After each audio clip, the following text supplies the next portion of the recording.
beautiful day.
My very dear friends,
Hello, everybody, and welcome to QuakeCon. Well, the road to QuakeCon, anyway. We are just about 2 weeks away from QuakeCon. A lot of us are going to be rolling in there. We got players, we got staff, we got everybody attending the BYOC, and of course, we have a handful of awesome tournaments coming your way. There's going to be QuakeLive. There's going to be Quake World, and possibly some surprises as well. But in an effort to get the fires stoked, I guess is the word I want to use there. We've got a little bit of something for you here in the preceding weeks. We've already had a bit of Quake World, now we're having quite a bit of QuakeLive. And joining me here today, we've got my favorite dudes in the world. couldn't be happier. Well, I'm a little bit sad that I don't get to see his beautiful headphones today. But we got Spold, and we got Zoot. How we doing, guys? Woo! Woo! We're doing fantastic here. Yeah. So I see some more NA action, something that's pretty rare treat for us. Yeah, it is. And, yeah, I do enjoy the irony a little bit of you guys primarily broadcasting North American players. But it does mean that you get a little bit more information on the NA players than you usually have at QuakeCon. So that's something, right? Yeah, exactly. Get to see some extra games before it starts. Not having to rely on 1-year-old information from last QuakeCon or anything. Yeah. And I'm happy, Clappy, because we've got the games actually Yeah, set yeah. up, ready to go momentarily. So, guys, just before we hop in, sorry to cut you off there, but I do want to make sure that we have a quick rundown of what we're going to be doing initially here. We Sure. went through a lot of matches yesterday, and I think we're going to be starting off with Zorak and Chance. We're still here in the lower bracket of the first playoff set, and Zoot, I think you know a little bit more about what we're doing after that. So I'll give you a small rundown. So ZorakWar versus Chance are essentially playing for second place in Group A, where Rapha has already come first. So the winner of this match is going to be going up against DaHanG in the final playoff bracket. Now, after this, we're going to be having, I believe, Griffin, after those crazy couple of maps we saw with him against Cygib yesterday, going versus 0-4. And then the winner of that is going to play versus Rapha in the final bracket. Now, we've had a bit of turmoil with our bracket system, but that's essentially the rundown. We've got 5 matches in total, 2 best-of-3s, and then 3 best-of-5s. And, yeah, ZorakWar and Chance are waiting on the map right now. And I'm actually going to paste the map in the chat so that you guys can see it. And also talk about it. We've got Cure picked by Zorak, we've got Furious Heights picked by Chance, and Battleforged as the potential tiebreaker. I think I covered all my bases there. Am I done? Check. Yep, looks good. Sounds good to me. This guy's already And sorry for warming wrecking up everybody's here on ears. Kira as well. Let's let them know that we're ready. Yeah, we can go ahead and do that. All right, guys, well, welcome. And, yeah, looks like we're going to be going into our first match right here, right now. These guys have been ready, and as of this moment, so are we. ZorakWar and Chance right here on Cure. Let's go. We are on Zorak to begin with. He's going to be getting the red side spawn and get himself the railgun immediately. Now, Chance, presumably, he won't have to worry about any rail peaks, but sometimes you have to be a little bit careful on your dismount. And let's see if Zorak, I think he's going to have a solid timing. With only 3 items of time, he's going to have extra brain space to do many other things with. So hoping to see good performance based on that tiny amount of information. All right, well, Zorak getting a pickup for red armor here, moving back into lower mega. Just taking a quick look at shards, hoping to cut off Chance here as he moves his way towards the red armor room itself. And Chance didn't really want to challenge for that yellow either, but it does mean a bit of an awkward fight here at mega if Chance decides to show up. Zorak looks a little bit disappointed actually, but through the teleporter, Chance is going to be there with 1 rocket to fend off a little bit of Zorak's armor. But right now, they're just kind of feeling each other out. Zorak having to be a little bit careful there. Mega and red going to be clashing next. And with that yellow coming up in a second. Zorak, I've had the rockets out. A little more of an optimal choice just then. Almost getting himself a second rail. Which definitely could have helped a little further. But he still has about a 50 health/armor advantage over Chance at the moment. Just a few more seconds until both the Mega and the Red spawning. ZorakWar just trying to land as much damage as possible, and Chance doing the same thing. It's got to be a split with the major items. And I think ZorakWar is better off with this because Chance, well, he had that Mega health bring him just barely to 100 health, while ZorakWar still has plenty of that armor remaining. Needs to get some of that damage out. Oh, Chance is going to be falling off the edge. He's on 3 points of health at the moment, and Zorak, he does make a very risky chase through the teleporter, but it's paid off. He is in the lead, but he's got to hold on to it, and those health bubbles were taken very recently. Is there the 50 up? He's safe and sound. Yeah, we saw a lot of really one-sided matches yesterday. I think even you noted, Zoot, that once we have like 1 or 2 frags go down the pipe, that kind of dictates the pacing of the entire match. But towards the end, we saw a lot of really close ones, a lot of really low-scoring games, especially here on Cure. And so far, it looks like we might get a little bit more of that. Not quite as extreme as yesterday, but Zorak getting 1 more solid fight in here on Chance. Now that Chance is 2 frags down, he knows that he has to pick up something here pretty quickly. So Zorak going a little bit silent. This was the map where Cygib in 04 went 18 minutes of gameplay with only one frag. Yep. It's beautiful. Which was in, I think, the final minute. So, we've already beaten that by a long way, and Zorak is looking decent with the shots that he's landing at the moment. Chance is definitely going to have to play behind. He was hoping that he'd get onto the Mega, but that was extremely optimistic of him. Zorak going to take 2 on the rocket jump. Here we go. Get onto that line. Could be a frag for ZorakWar as well, but he switched out from the LG a bit too early so that Rail couldn't finish Chance off. And he has been able to escape now. Zorak not going for that red straight away because he wants to hunt Chase down before he's able to recover properly. He's not able to land those shots. I like what he did though. He went for it and then he realized if I go past this hallway, then Chance, he can get the loop around and maybe get the item. Going up the bounce pad though, and Chance is just completely unable to defend himself any further. Chance, he's going to have to play even further away. Yeah, it's always a good opportunity to try and deal damage on the jump pad, but he wasn't able to deal as much as he'd like to. And now ZorakWar landing quite a few rails there. He knows that Chance is able to take this red armor from him, and this might actually not be very good for ZorakWar. He might go down to that machine gun if he sticks around. You can see he's just trying to back off as well as he can now. What an ugly fight that was. Chance, knowing that Zorak was so weak, but only having machine gun, he's going to get knocked down there. Well, by gravity this time, making it 3 on -1. But yeah, Zorak was so thirsty for that, and actually being rather more aggressive than we saw him be yesterday in chasing these frags. I would like to emphasize that was really nicely played from Zorak, the way that he didn't show fear with the railgun, just because he knew exactly what weapons, how much ammunition Chance had left, and he realized, even though I've got 50 health, I know he can't do enough damage to me in, you know, a few frames, that he's going to really be in any significant danger. Chance of only machine gun, he's definitely just going to want to load up before he goes into a fight. And that's going to be red up, where Chance is going to get himself to 200 armor, so he's 4 frags behind, but he's got a stack to work with now. And half a game to recover from. Zorak is in trouble. There's the rail there. Chance not going for that rail shot. That could have gotten the kill. Yeah, so now the pacing of the game changes quite a bit, where Chance absolutely needs to find Zorak in these fights and win them. Meanwhile, Zorak has a lot of incentive to start playing a little bit more defensive. However, as Chance starts to make himself a little bit more predictable on these items, he also makes himself more of an easy target, allowing Zorak to make him think more about getting back up on health and armor than finding Zorak. Chance has got to get some damage down, though, before Zorak can recover any more on the stack that he's got. Getting the green armor. Chance hears him go towards the yellow, missing that rail. Just landing one rail at this point is extremely important. If Zorak gets the confidence to challenge for a fight by a major item, and now there's a real danger that he can actually win one of those fights.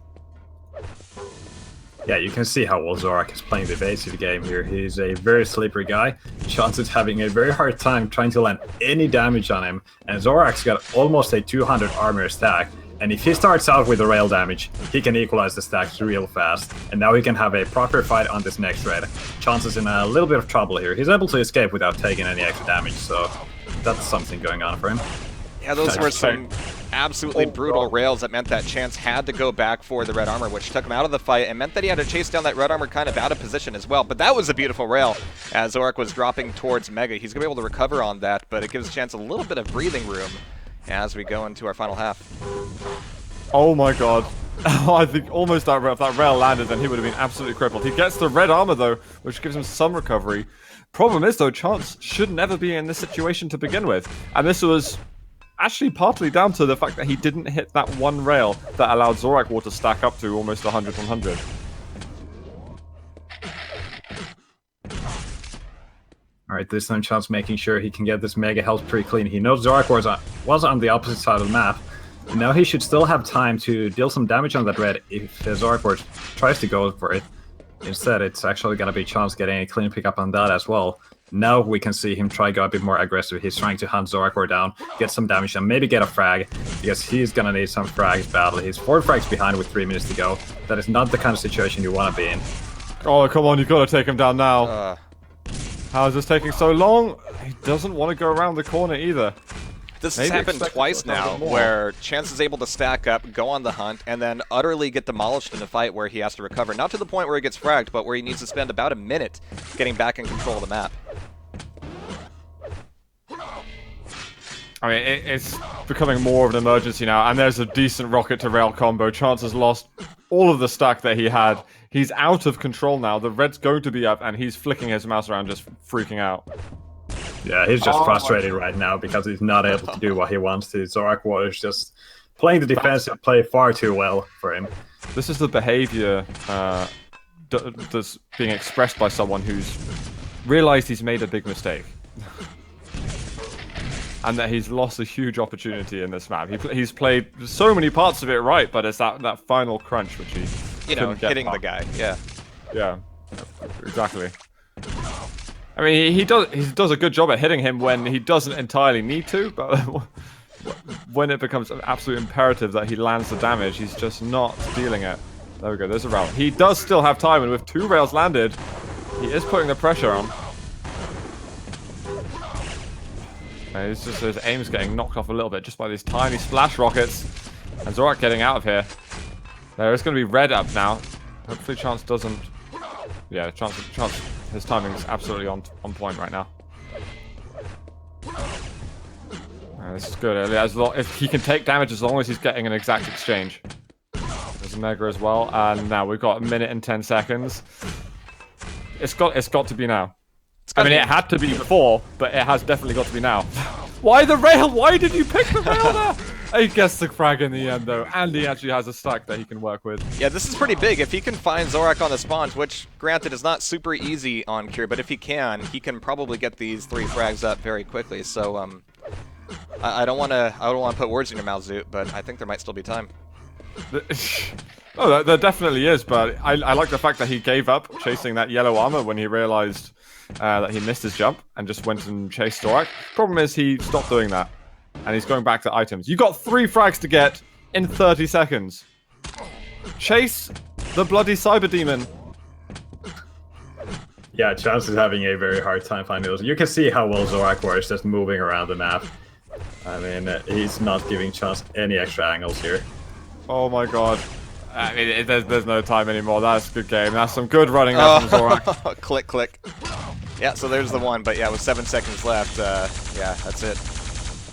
You can see how frustrated Chance has been this entire past, like, 4 or 5 minutes. Oh, that moment by the yellow where he was just spinning his mouse around. I mean, that was...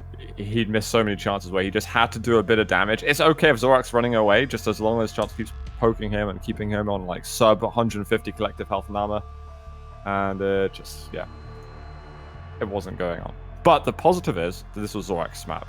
Furious Heights is coming out next, which is what Chance has picked. So he's going to have an opportunity to get back into this. And it's actually been quite close, which has been a positive thing for us because we didn't get too many close matches yesterday. So I hope that we're going to see a continuation of this new trend that's being set by these 2.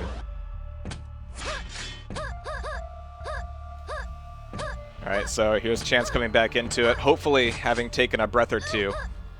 As we move into a, well, actually pacing-wise, Furious Heights isn't totally different from Cure. There's still a lot of the sort of running you can get here, but a lot of also potential traps on both Red and Mega, so here we go. 3, 2, yeah, let's see what happens. I want to look at Chance at the beginning, see what he's able to do. I really feel that he's got to step up in terms of his aim. I feel like his decision-making overall has been pretty decent, but it's the execution in parts which has lacked. Down to 50 health after that. He knows he's got a lower yellow to fall back on where he can get the railgun, but now challenging for the red armor. If Zorak's there already, which he is, oh, it does land 100. A massive Pokeball right there, and he's got exact timing. This should be a frag for Chance, actually. Is he going to push for that? He's got good weaponry. There's nothing in here for Zorak to take, and that's well played. That grenade really saved his ass. It opened him a great opportunity to go for the frag, and right now he's already found ZorakWar in the bottom of the Mega Room, and he has just been able to escape. Chance, of course, securing that Mega health without taking any extra damage, and also getting himself in time for the red as well. Zorak is just trying to play it quiet right now and go for pot shots like those rails from above. This is also really nice from Chance because he's delaying that red. If he took it sooner, then he would have the red and the Mega clashing together, which would make it a lot harder for him, obviously, to control both of the items. So what he's trying to do is allow himself to get on both those items. So he's really thinking ahead on this. Yeah, this map in particular has those situations come up much more often and much faster, actually. So delaying timing and being able to route from one side of the map to the other ends up being a big part of maintaining control here. And he's actually got a decent stack at the moment. He's just looking for some damage. He's going to find it at the red armor. Got 2 solid rockets against Zorak, but Zorak's LG is on point. But Zorak's going to be bleeding and running away with that fight with barely any health left over. It's still a long time before Mega or any other useful item comes up for him. Dodge from Zorak. Jeez. And he gets the rail after. Yeah, you can hear him coming up the other side. Chance was sticking up there with grenades with railable health, so really kind of risky from him. But it kept him off of the Mega. However, that does turn into Zorak getting a trade on the red armor and immediately rocks in with that rail. So they're going to be just about even here. Oh, Chance God. is railable. No, He's staying in the fight. Red's going to be up in a second. He thinks the red will spawn and it's not going to. Oh, God. Fortunately, pulls away. He's still coming back in, too. Now he's safe from the rail for the time being. Zorak just barely so. Yeah, that was, to be honest, all these moments, the last minute or so, Chance could have avoided it if he didn't overcommit himself to a certain part of the map. And that's where Zorak decided, oh, he's pushed a little too far, so I'm going to go down below and pick up the red myself, which led to that extremely close fight. Chance, though, diving onto Zorak, see if he can finish the frag off. Now, there's 5 seconds until that red's up. He had to push his way in through that hole. Oh, a little bit of plasma damage and cleaning up nicely. Slightly DaHanG-esque from what we saw yesterday. And that's the sign. Hitting that direct rocket means there's one more frag waiting for him. Just can't land that rail. I think I'd get a shotgun, to be honest, Chance. That'd help you out. Yeah, you can't miss with that. He's going quick now from Mega to red. Yeah, he's going to be really tight on the time, and he's going to hope to catch Zorak with the rocket as he moves back into the rail room itself. But it's going to be traded damage here, looking for the rail, and there it is, giving him a nice 3-frag lead here. And he hardly took any damage in that fight as well, so he can afford a little bit more pressure on Zorak as he tries to stack back up. His rockets were excellent as Zorak was leaving that red room into the rail area. Oh my god. Again with those grenades. Are you kidding me, Chaz? He's gonna go aggressive for the frag once again. Zorak's able to deny that red armor, but I don't think it's gonna save him in this fight. He's playing very defensive with those pillars, and Zorak actually, he is able to escape somehow. Somehow. That being the key word. Oh, Zorak, he jumped across but didn't get the Mega. Chance has realized this. Oh. Both players left very low, but ZorakWar's got the yellow from the Mega room as well. That bring him slightly above Chance here. I think Zorak saved Chance's life there. Chance was trying to jump in towards that fight, but the LG pushed him back onto the platform, so he got out of there alive. If he managed to get off of there, I don't think that would be the case. He's expecting him through the teleporter, not going to be happening so easily. And again, Chance is pushing out with very little health, but consistently getting rewarded for it. He's getting so much more damage out of these really risky maneuvers.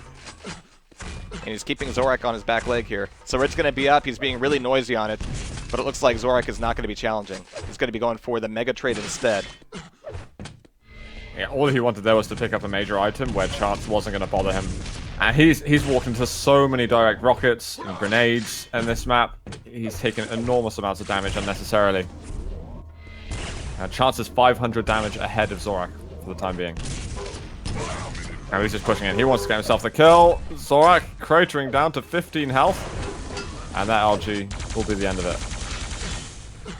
Yeah, and Chance also getting that full 200 armor stack right after the frag as well. And he keeps landing these crazy rails. Oh man, this is not looking good for Zorak. Definitely what we needed to see from Chance, though, following up from Cure. He's managing to... Well, he's obviously playing right to begin with in terms of the control. And when he realizes that Zorak's weak, he's able to deliver those punishing shots at the end. Yeah, he took a breath between maps and looked at the poster on his wall of a cat saying, just hang in there, and that's all it took.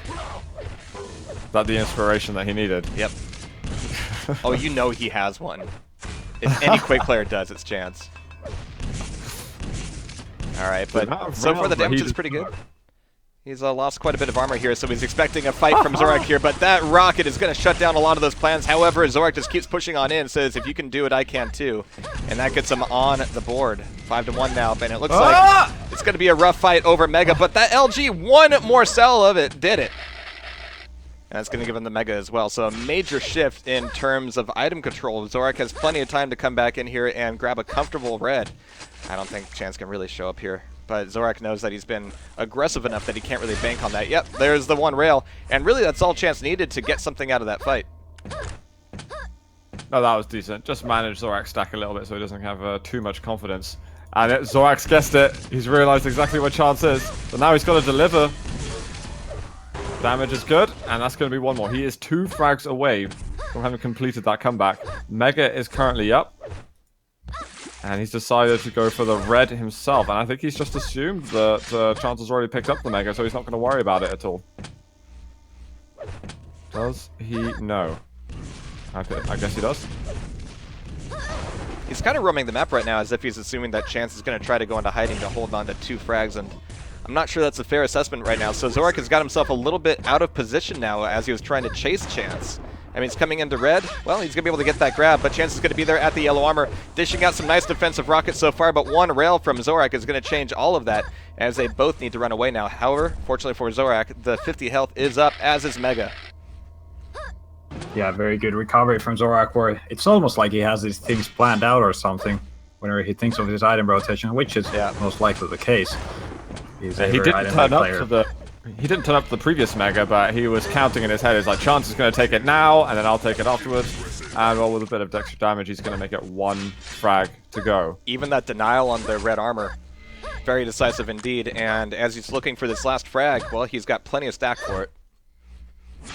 Sitting right on top of the yellow armor, not really baiting it out. He knows that he's got plenty of time before he really needs to get back on route, so he's just going to slip right back into that. Mega and then red. He's not. Yeah, he's just denying these items. He's already got the full stack, so he doesn't really need them, but he'd rather keep Chance at 100 and no armor. This is actually good for him, because as he lets the clock run down, you know, he can worry about getting these last 2 frags and then not have a whole lot of time left for Chance to recover. No, Chance, don't go for the yellow. This is a trap. It's a trap. Getting out of here is such a nightmare, and that's going to be the rail and the tied game. Chance, he saw the yellow, and that doesn't mean get it. If you see an item up, it's not always a good idea to go and take it, because there's no escape route there. You can go through the teleporter, and guess what? You're above where you were before. You're no better off. That was a gorgeous grenade, though. That kept Zorak from getting that 6 frag very quickly. So this last minute's going to be incredibly tense here for Chance. In fact, I'm going to go look at him. Yeah, let's see how he's going to get away from ZorakWar here. And again, he's in that sort of trapped area. He's just got to maximize his damage here. His LG really wasn't bad at all, and he should have red side spawn. Yeah. So he's not in a huge pickle. And Zorak whiffs that first rail, so that might have been not the best time for Zorak to make that 6 frag happen. He's definitely out of sorts here. He's out of control, and he's going to get it tied back up. So now Chance has every ability to come back in and take the 7th frag. Is it every ability or every chance to get back in? See, yeah. You're in my... We know what we're thinking, yeah. That was the massive issue there for Zorak, is he overcommitted around the corner to peek at the LG spawn. He guessed that Chance maybe would have been waiting for an extra sound cue or something, and Zorak's at risk. In these 15 seconds, Chance might be able to actually take the lead, and I want him to push for that. He can win the game right now. He's trying to decide that right now, and he has every incentive to push for it. He just doesn't have a bead on Zorak or a way to get in close and make that fight happen. However, as we do go into overtime, Chance is going to have a hell of a stack advantage, especially with trading rails here. So, turning back the clock a little bit, was that a really good idea for Zorak to put all of his cards on the table with just 1 minute left, go for a full-on outward assault with Chance having a good probability of spawning out the red armor? No, it maybe was a little bit early. Yeah. A hasty decision made, but there it is. Chance has taken the lead. Happy to get the job done in overtime. But there's still a minute and a half left, which is quite a bit of time. And Zorak, he's got to hope to get weapons. He's gone into the rail room, and he has escaped successfully from the little water pit.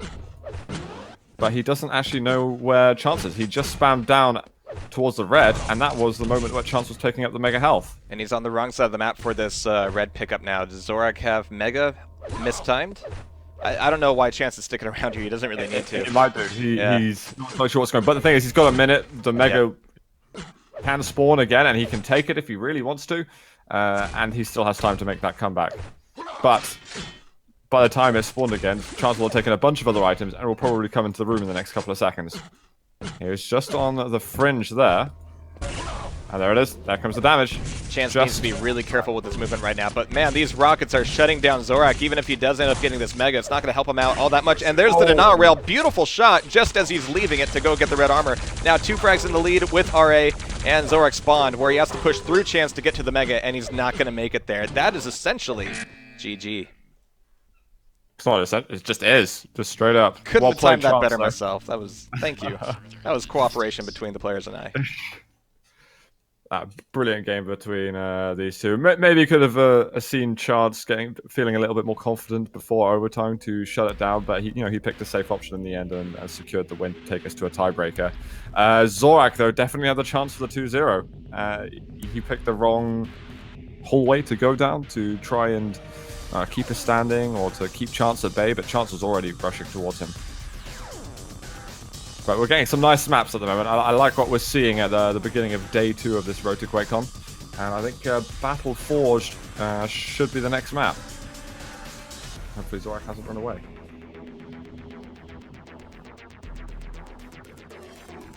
He just needs a minute to watch the demo from the last game and see exactly where he went wrong, so he'll be like, okay, I'm not doing that again.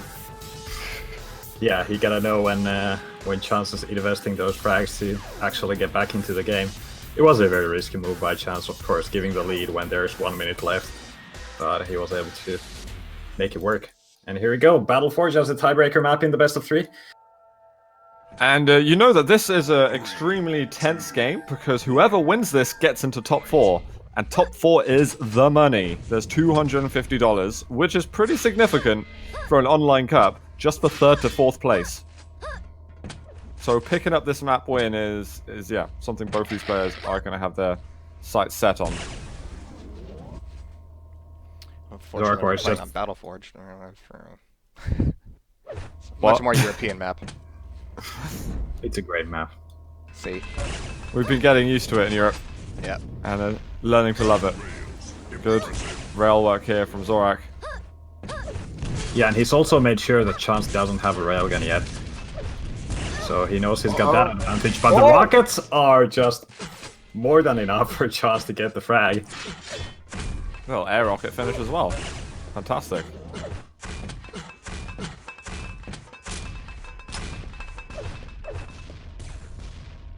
Chance has got all the intel he needs on Zorak as well. Spots him over the 50. Is looking the right way.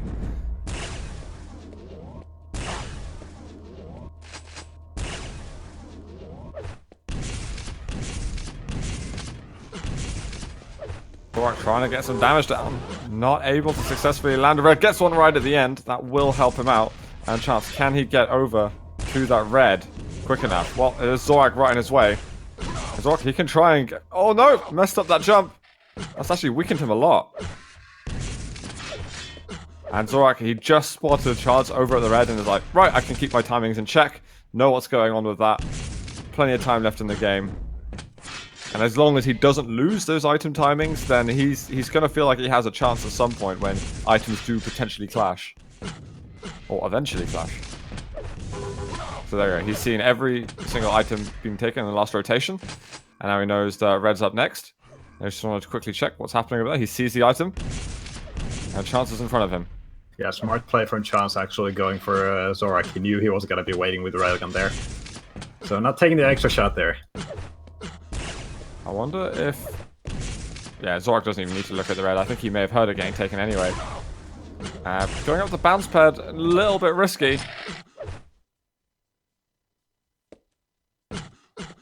Mega's up in a few seconds. Zorak already heard sounds. He could dive in for a steal right now if he wants to, but Chance actually comes. Oh my god. Teleporter, surprising Zorak, getting that second frag and securing the red armor for himself. Red armor in the Mega. So what Zorak was doing there is he knew that Mega was up 5 seconds ahead of red, and he was thinking, alright, if Chance goes for that Mega, I can try and delay him, and then sneak back and get that red armor to take for myself, and to finally build that confidence to go into a fight and try and win it.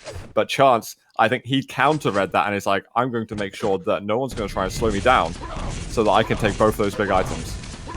But Chance has lost out on red on this particular occasion, but with a 2-frag advantage, he's still going to be the one with a smile on his face. Oh, ZorakWar landing a lot of rails here. That might be the key of getting back in the game here. Zorak still hasn't picked up the Mega. There we go. And Chance already setting up for the red armor, spamming the teleporter X there in the corner. But Zorak just gonna go for rail damage from long range.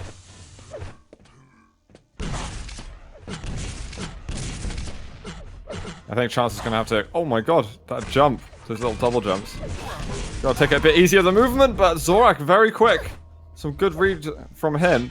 I think Chance, he just needed to take a moment. He didn't need to move around the map, just stand still for a bit. Collect himself. Find out what exactly is Zorak's plan. And Nice two shots. great rails there from Zorak. He's just tied up just like that. No weapons for Chance at all. Unfortunately for Zorak, he does fall off the ledge, which prevents him from tying up the game. Just a few seconds until the next yellow, and both players are thinking of the same thing, but the advantage is on Zorak's side. He's got all the weapons, he's got the stack advantage. And now with that frag, he can also set up early for this next red armor. Chance is really playing a risky game here, trying to go for those rails while he doesn't have any armor. Just a single shot and he's almost dead, and Zorak can just easily chase him down. This could be another one. It is Zorak. 4 frags in pretty quick succession. And as well as Chance was playing when he was establishing his lead, of course, you make a mistake, and all of a sudden it's gone, and more. Red is taken by Chance, so now Zorak's in the driving seat. I wonder if he's going to play a little bit more of a passive game. He spots Chance. Chance actually surprising him quite a bit with that plasma gun. You can see ZorakWar immediately started backing off there. Didn't want anything to do with that fight anymore. But he did deal enough damage to make it work for himself. Absolutely, that rocket to rail was extremely potent, and Chance definitely had to leave quickly. And Zorak just heard him, I think, at the rail area, so knows that he can get himself both the big items. Still be in control nicely.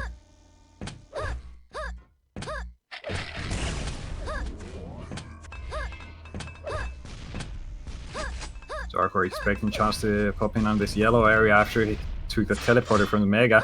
But Chance is playing it very careful. He knows exactly what Zorak is thinking as well. And it's going to be a fight on the red armor. A bit too early there by Chance. And ZorakWar is easily going to take another frag there. He's with a 3 frag lead here. And not quite landing those rockets to make it a 4 frag lead. Oh, lovely rail. There we go.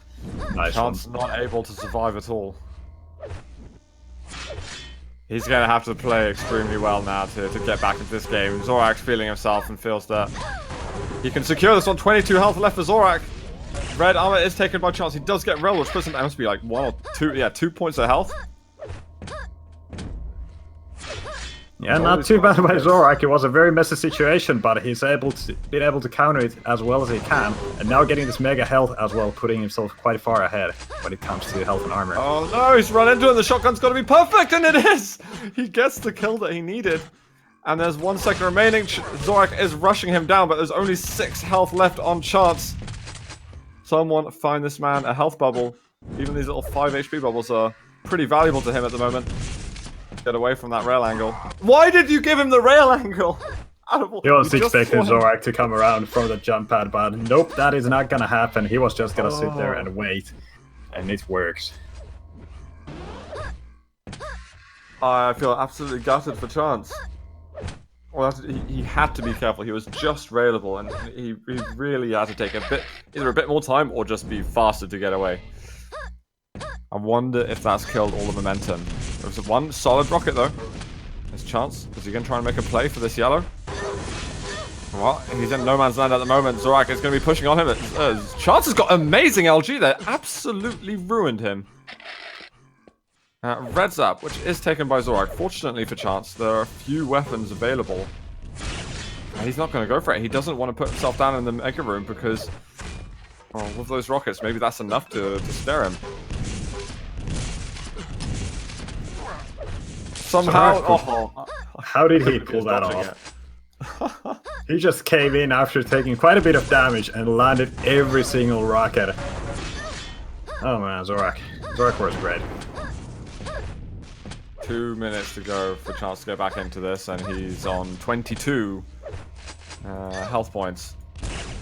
And he's hoping for the best. He's going to go for the mega. Is he going to get it? No, he stood away from it because he was trying to dodge a rail. And it's called GG. That is Zorak taking it 2-1 here. And it's going to put him into the top 4. Yep, he's on the money now. That's the one. The chance just out of it going out in 5th to 6th place here of the Road to QuakeCon tournament. But a solid series between these two. All right, well, I guess that means we're going to be going over to the other side, to the lower bracket B side. That's right. It's going to be another quality match here between ZorakWar and Griffin. Griffin giving us a lot of surprises yesterday, especially in that matchup against Cygib. Hopefully ZorakWar is going to show him what aggression looks like. I wonder if we're going to get any games from ZorakWar like we had yesterday. We had an amazing series. I don't know if amazing is the right word. It definitely could be a word that could be used with Cygib and ZorakWar. It was definitely amazing, though, between Griffin and Cygib. There were some just fantastic plays from Griffin at the end to secure himself the 2 maps when it looked like he had lost all chances. So I'm wondering. ZorakWar seems to have been a little bit rusty, but Griffin playing better than I would have expected. Yeah, Griffin pulled off some incredible games last night. And I think it was the last series for yesterday. Oh, it was really good fun to watch that one. Actually, it was one of the highlights. All right, well, I'm going to assume... I think that Ince has got us. Yeah, I'm going to assume that Ince is already in the server, so I'm going to go ahead and hop in there. Yeah, we got both the players here. Nice. See if Ince knows. Okay, map picks are coming up in just a moment. As the players are literally just setting that up. I think they've been warming up a little bit, getting some damage on each other, and tossing the coin now. Now, I want to talk about something quickly, as we've got a minute or two. I hope that Jahar is not going to kill me, but I don't know what's more disappointing. I ran 5 kilometers today, and the Pokemon Go servers were down, so I didn't get anything. They're still down, really? Or Base got VAC banned and played in the 125 FPS tournament today. I don't know what I'm more Right. disappointed about. But both things have let me down today, so I'm not So sure. fill us in on that a little bit. I've actually not It's played been around 2 with base days too much, Pokemon yeah. Go servers are up. No, I'm not talking about Pokemon. Jeez. I'm talking about VAC bans. I haven't actually played around much with base or run many tournaments with him in it. So I don't really have a dog in this fight, I'm afraid. He's become a major force in the European duel scene over the last year or so. I think actually Spold being more active than me in the last year can probably shed more light into that. But Base is definitely one of the titans, or has been one of the titans in the 125 FPS tournaments, hasn't he? Yeah, he's one of those Russian players who has been playing for ages, since Quake 3 at least. But recently, like last year or so, he's really been rising up in the ranks. He's really been stepping up his game and become a beast. He's been able to take off games from Evil, who's traditionally the top one of Europe, at least for the past year since Cypher hasn't played too much. But yeah, last night we got the news that his Steam account has been VAC banned, and well, the admin teams of the 125 FPS League are just trying to figure out what is up with it. I mean, does his explanations or excuses make enough sense to let him play? But I mean, fair enough, but you do it the other way around. You don't let him play until you figured out what's happened. That's the way around. You don't let him play. I do agree with that. I do agree with that. But the thing is, the admins think that he should be allowed to play because they kind of know the guy. He's played on LAN. He's been able to beat Evil on LAN, as far as I know. And yeah, they're gonna do their investigations regarding it, and he gets to play until it's done, I guess. Yeah, I don't like that logic from the 125 FPS guys. But I mean, excluding 125 FPS for a second, Base having done that is very strange. It's almost as if there's a story that's been written that's been very believable from Base in terms of how he's been playing a huge amount, and he's eventually in a scene that's obviously slightly in decline. It's not like QuakeLive is a thriving community of millions of players, and you realize that all these pro guys that almost guaranteed us like every weekend, their practice is getting a little rusty, so it leaves room for really committed individuals to rise to the top. And Base has been able to fill in that storyline really nicely, and it's been extremely believable. Now, and he's been like drinking protein shakes and like lifting, so it's been it's been a journey. I mean, Eye of the Tiger has been all over the shop for base, but you know, you don't want to cast assumptions, but a vac ban is a vac ban, and unless it's for something else, then you've got to assume that he has done some naughty things. So it's a sad moment to witness, and you know, I don't want to like make a witch hunt here and get your pitchforks out or anything, but I know there's absolutely no point to waste your energy doing that. But I'll just like, you know, let's move along to the next era and just make base not a part of it. And meanwhile, I think someone in the production wants us to wake up. And I think we're ready for the next game. Yeah. Griffin versus I think we have map picks called. Yep, we got Griffin here, we got 0-4 here. And yeah, these guys are ready to go, and I think so are we. So we're just waiting for 0-4 now. Now let me say the maps. Blood Run has been picked by Griffin, as we can expect. He played fantastically yesterday against DaHanG. Cure has been picked by 0-4, and Elder is the third map that 0-4 for some reason has left in. And we're live.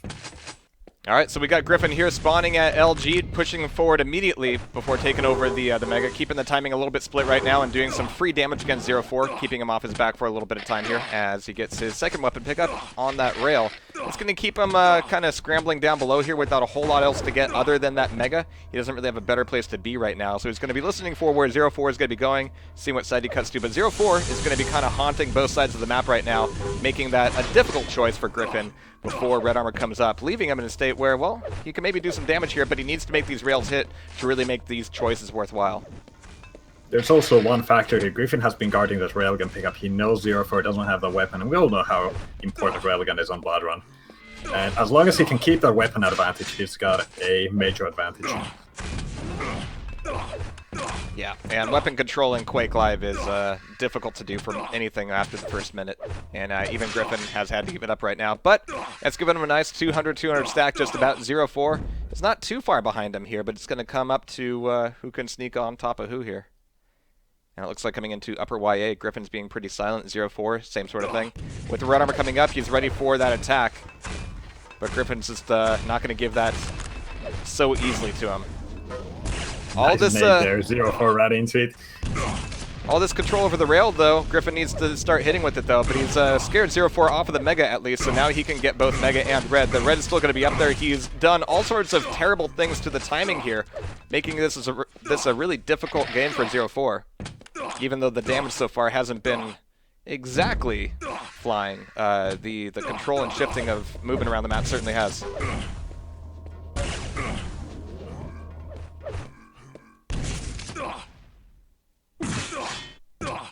Red Arm up in a few seconds. Griffin already setting up for the bottom position, knowing that Mega will be up soon as well, but now he's taking far too much damage.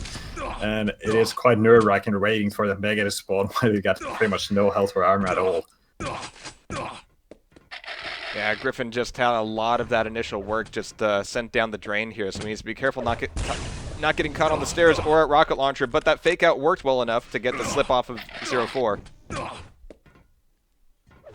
And I've been keeping my camera on Griffin here just because he's been making this a much more complex game than I'm sure 0-4 wants. I think 0-4 just wants to be like, all right, we're going to show up at Red Armor and we're going to shoot at each other and one of us is going to die. Griffin doesn't want to play that game, and this is what I was wondering coming into this. Can 0-4 go aggressive against Griffin here? Yeah, Blood Run is a map that makes going aggressive very hard if your opponent knows how to abuse all these tiny corridors that are so great for trapping your opponent in with rockets. Alright, so Griffin has been kind of avoiding the top of the map. He doesn't want to be easy to be found. But man, that damage out of the teleporter, oh my god, with those grenades, it would have been right to assume that 0-4 was at upper YA, and Griffin was not expecting him to be at the grenade launcher pillar. And he was punished for it. Really well played out by 0-4. I'm not sure if he meant to be that crafty, but it certainly worked out.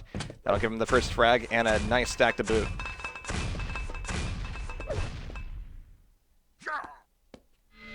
Alright, so 0-4 peeking around every corner now. He knows how much Griffin wants to hide, but now Griffin, the ball's kind of in his court to do some damage against 0-4 here. He can't afford to play this game for too much longer.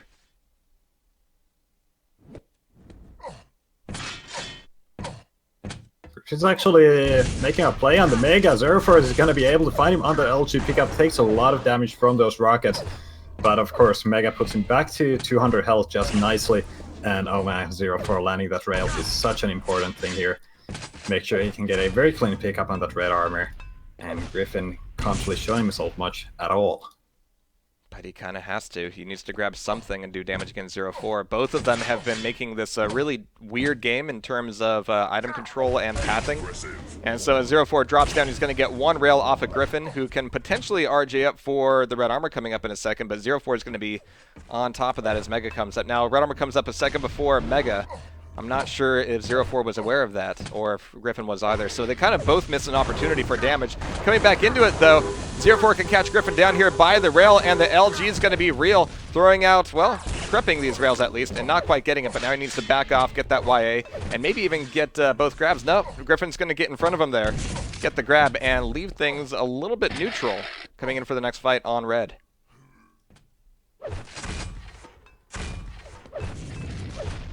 Yeah, 0-4 knows Griffin is lurking there below. He's probably ready with a railgun. And with this kind of stack, 0-4 doesn't really want to take any extra damage. And he knows the Mega's going to be up as well. He wasn't able to land the damage on it with those grenades, but he did hear the pickup, so he's got a timing for it.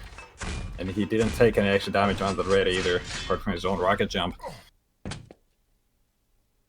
Alright, so 0-4 is actually going to be showing up early to red here, hoping to catch Griffin as he's moving away. And the guess was good, but where the rocket's going to be, 0-4 getting completely caught out and can't hardly get any damage on him. So that'll tie it back up here. Griffin, I'm not sure that was exactly a sneak attack, but certainly after the fact, 0-4 freaked out a little bit, worked out in his favor. So halfway through now, 1-on-1. Yeah, now Griffin gets to be in full control, and let's see how well he's able to use it. Pushing in aggressive on 0-4 on this GL platform, not able to finish the frag after that great dark rocket. But he should be able to get this red armor without much issue. Those grenades are going to make sure 0-4 isn't going to pick. And 0-4 actually likes a lot of the weapons. He doesn't have the lightning gun, he doesn't have the railgun, he's only got rockets and plasma. And this is the kind of fight where those weapons work, but he doesn't have the kind of stack to make it work. And Griffin is gonna take the lead. 0-4 going back to 0. Alright, so Griffin is still expecting some aggression on the red armor here, but 0-4 is going to leave it up. Griffin's going to get the take. Is Griffin going to find 0-4 down by the LG again? 0-4 is not going to make things quite that easy this time. Some noisy shards out of 0-4 make that first hit from Griffin rather well served up. We're going to have to see if 0-4 can get any peak shots on Griffin here, but he's not even going to give him the opportunity, rushing in with rockets and grenades, taking the Mega and the frag, getting all the above, and even finding him on the spawn. This is going to be some good damage. However, Griffin needs to run for health here for a little bit now. But I'm sure he's going to be happy with a 3-0 lead. And just looking back at how frustrating Griffin was being in those first couple minutes, I wonder if that's really had much of an effect on 0-4 here.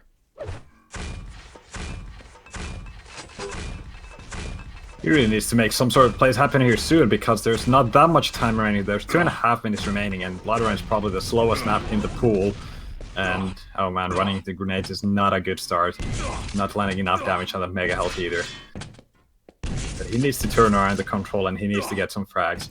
And I know Griffin is not going to make it easy at all. Well, the hope is now that Griffin's got some amount of control, he can be a little bit more easy to predict moving on to these items. However, Griffin's still tagging 0-4 with a nice pair of rails there, traded off with the one, but Griffin's just going to be looking for an opportunity to go aggressive now on the teleporter. This is going to shut him down there.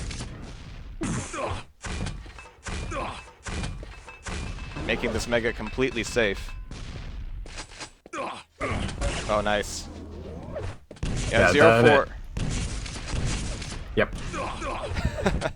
Yeah, 0-4 plays this out smart. He can possibly get away with this next red, but his timing's a little bit off. His rails seem to be on point, however, but this plasma from afar is going to be able to not only damage 0-4, but take him down once again. 4-0 now. I'm not going to say 0-4, 0-2-4. That would be too easy, but you get the idea. Yeah, not anymore, at least. And looks like a GG for Griffin at this point. Getting 6 frags back in 1 minute on Z10, that's just not gonna happen. Nope. It's not Quake World. You don't believe? I don't believe. I'm sorry. I want to believe. In next I don't map, believe. we can believe. I don't believe. What is it gonna be the next map, by the way? I heard it for It's gonna be Cure. Picked by ZorakWar. Yeah, I knew Bloodhorn was gonna be Griffin's pick. He's quite good here. Oh yeah, it's a massive strength of his, definitely. It was like Yeah. the difference between day and night when he played DaHanG here. He beating DaHanG quite fairly comfortably on Blood Run, but absolute shocker on the other two maps. Alright, so let's get ourselves on here. Let's see if ZorakWar can pull off a stronger game there. It is much easier to play a more assertive, aggressive style there, of course, when compared to Blood Run.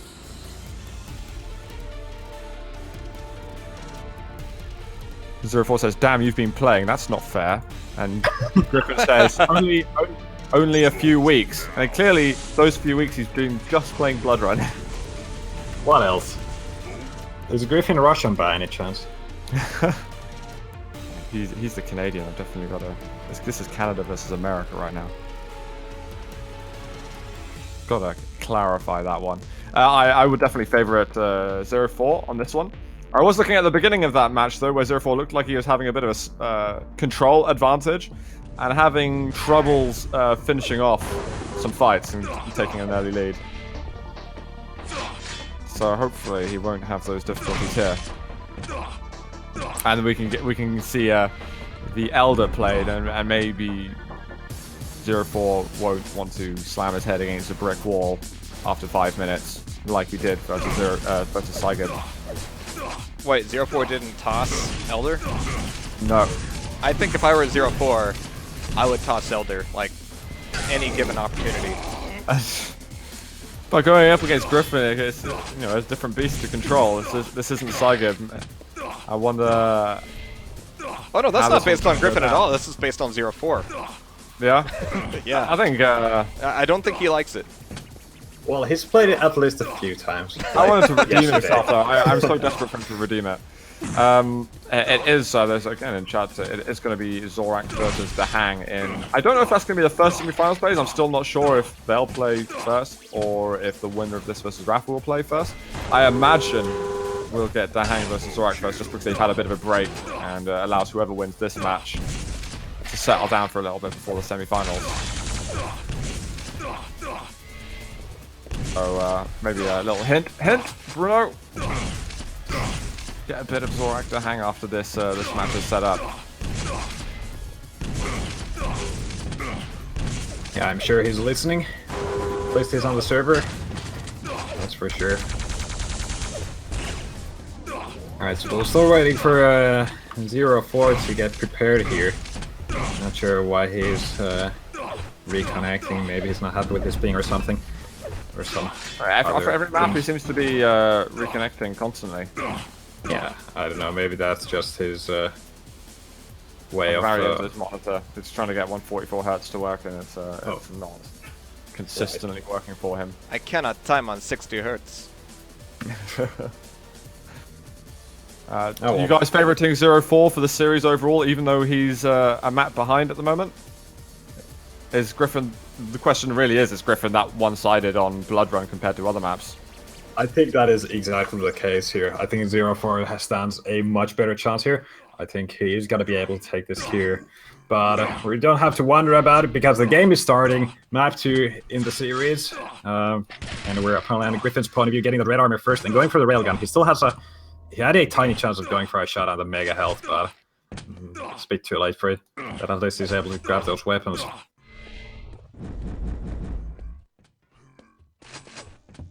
Griffin's got all the important weapons at the moment. 0-4 just misses the rail for the time being, but he wants to make sure that he can get onto that red comfortably. He's taken a rail.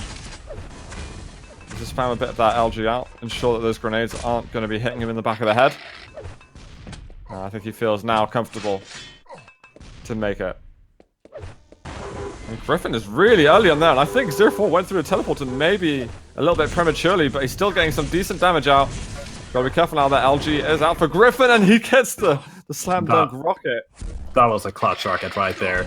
He was 2 cells away from dying to that LG, and able to keep himself alive, able to get the frag. And now he has to give away this red armor. He's not gonna be able to defend it very well. He just wants to stay away and build a proper stack now. No 0-4 is stronger than him. Yeah, Griffin's still going to be a bit on the back foot after that, of course, winning a fight at such low health.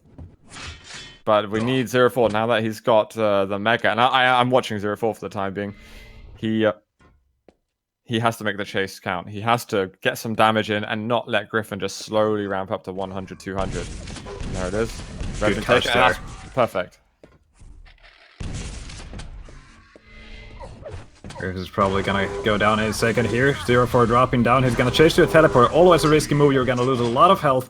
But 0-4 makes the sacrifice, gets the frag, ties up the game, and he's able to recover pretty well with that yellow and those shards. Actually, came off quite well after that initial frag. He's got the red now. Avoided most of the damage. He should get the LG first, I think. Oh, Griffin actually going for the mega health. That is a very ballsy move by Griffin, and he's lost a lot of health from those rails.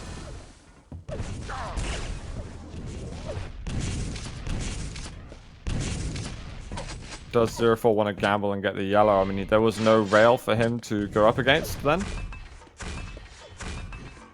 Yeah, it looks like Griffin actually read the situation correctly as well. Immediately moving towards the red armor after 0-4 left the area, not going for that yellow either. And now 0-4 is just gotta get railed. Griffin taking the lead. 0-4 hoping just a bit too much they'd have enough time to get around the corner. Maybe need to make some slightly more dodging, well, more dodging maneuvers would have benefited him. In hindsight, at least. That is 200 now for Griffin. Let's see if he can capitalize on this control. I think he might just go for the direct chase here. 0-4's so weak. Here's expecting him to finish with space. Trying to get him to kill himself with his rockets, but not quite working. He still gets the kill, and that's 3-1, and with still both major items that he can take. Solid rockets though, 0-4. Very important, those kills.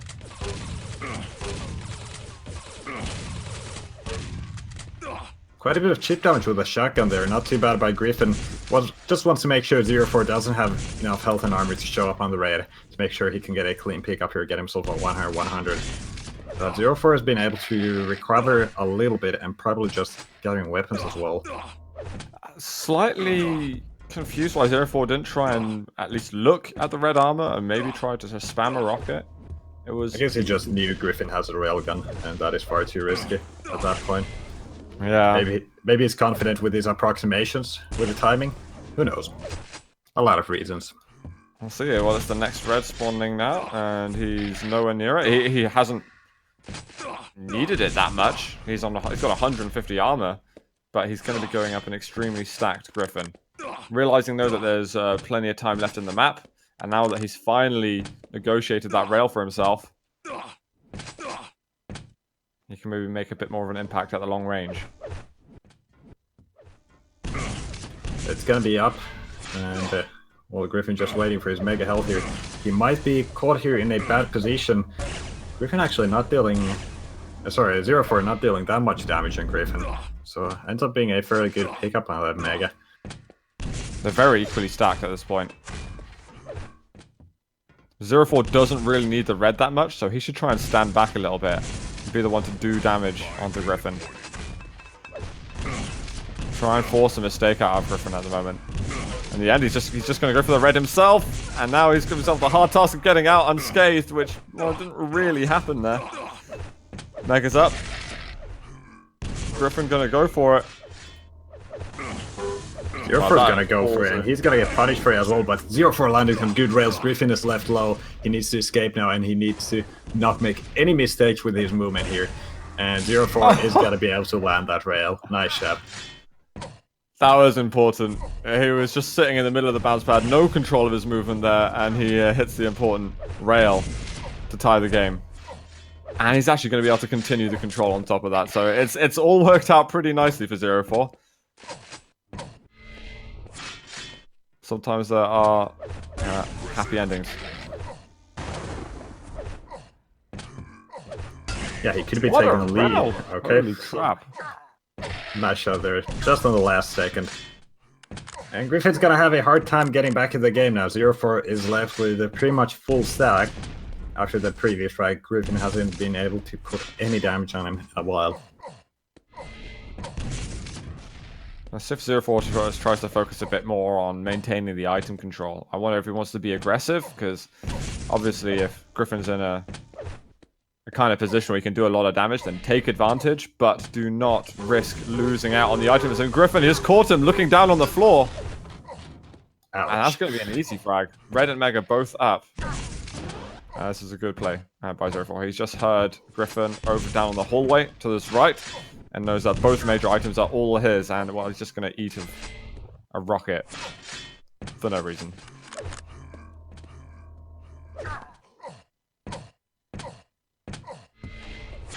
You're first taking the high ground around the red armor area. Usually a good place to be in while waiting for the next items, and red's gotta be next. Doesn't see Griffin in here. Griffin is on top of the mega room, actually.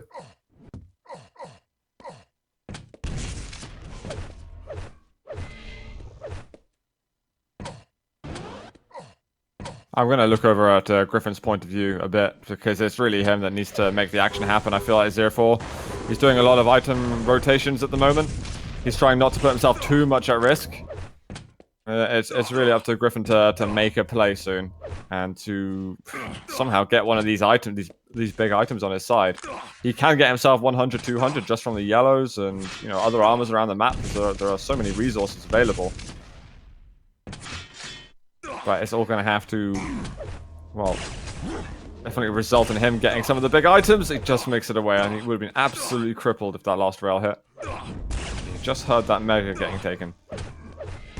Red armor up in a few seconds as well. 0 with the full stack. He's got to be happy with just staying on the high ground there. Oh, no, and he's able to obliterate Griffin there without much effort.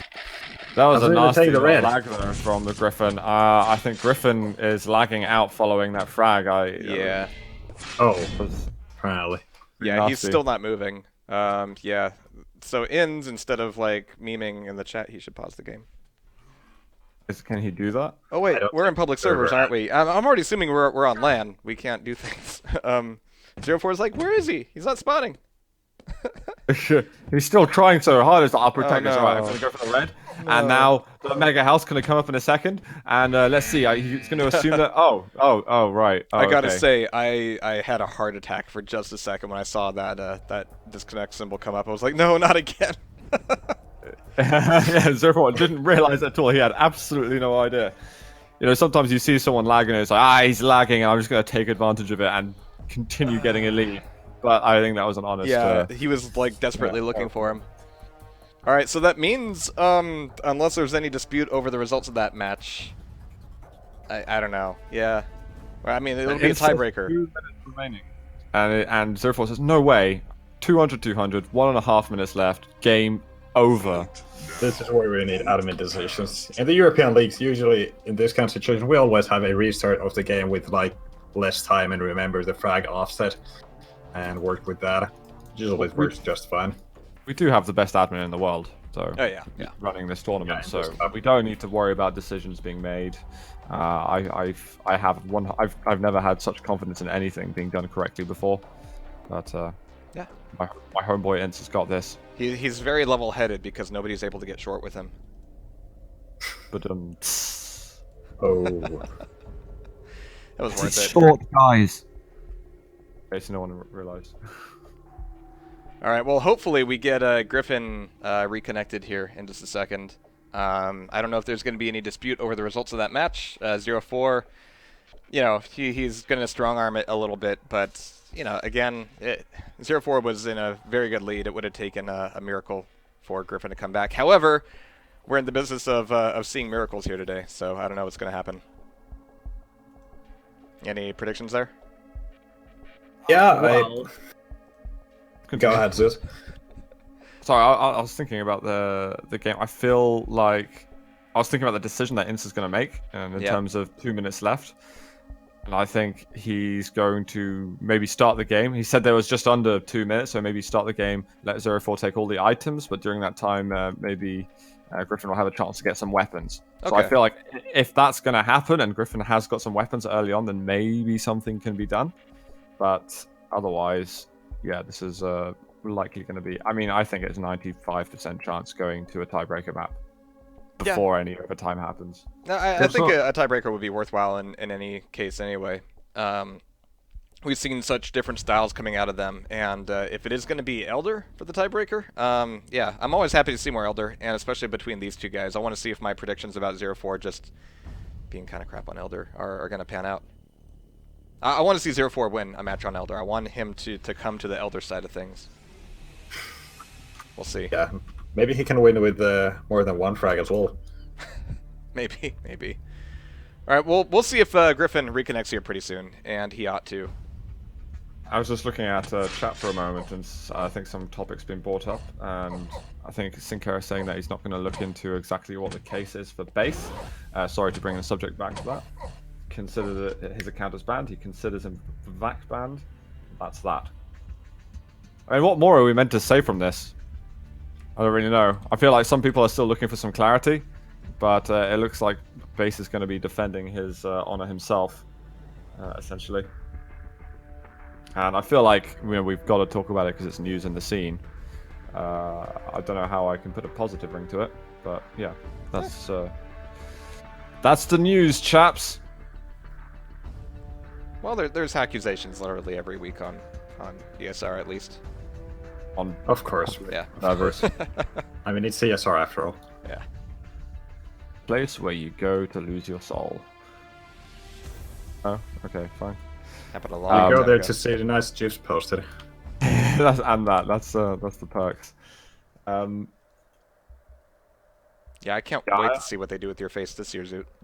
It's a secret. It's been such a long time since we've had some drama like this. Yeah. That it almost feels as we're due something. CS:GO's getting all this like gambling drama and betting stuff. We need some too. Yeah. Exactly. Like, give us something. Come on, cut us some slack here. Jeez. We've got something to have fun with, which I'm sure is going to last us a few weeks beyond QuakeCon to dwell on.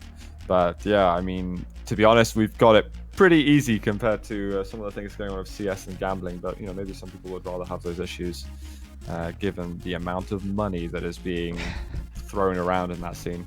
I appreciate your perspective on that. I thank you for your acceptance. All right. Well, we're still looking for Griffin to reconnect. Ince has said if Griffin agrees that it's GG, then we just move to a third map.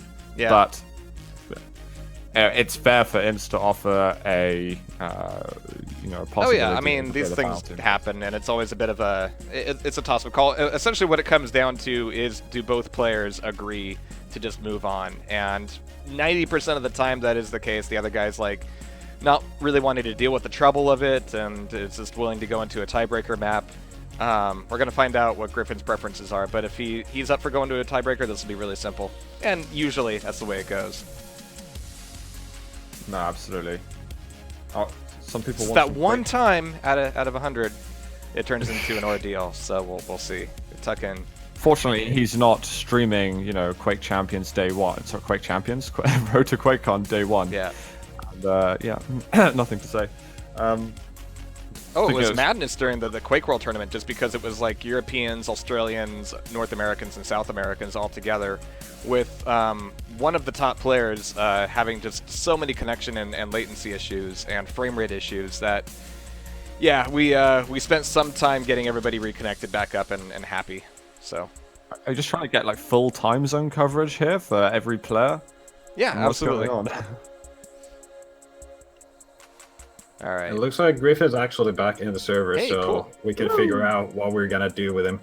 What's his response going to be? Oh, two ellipses. That's not good. Welcome back, Canada. Present him with his options, Ince. I'm sure he already knows his options, yeah. It's like we've been here before.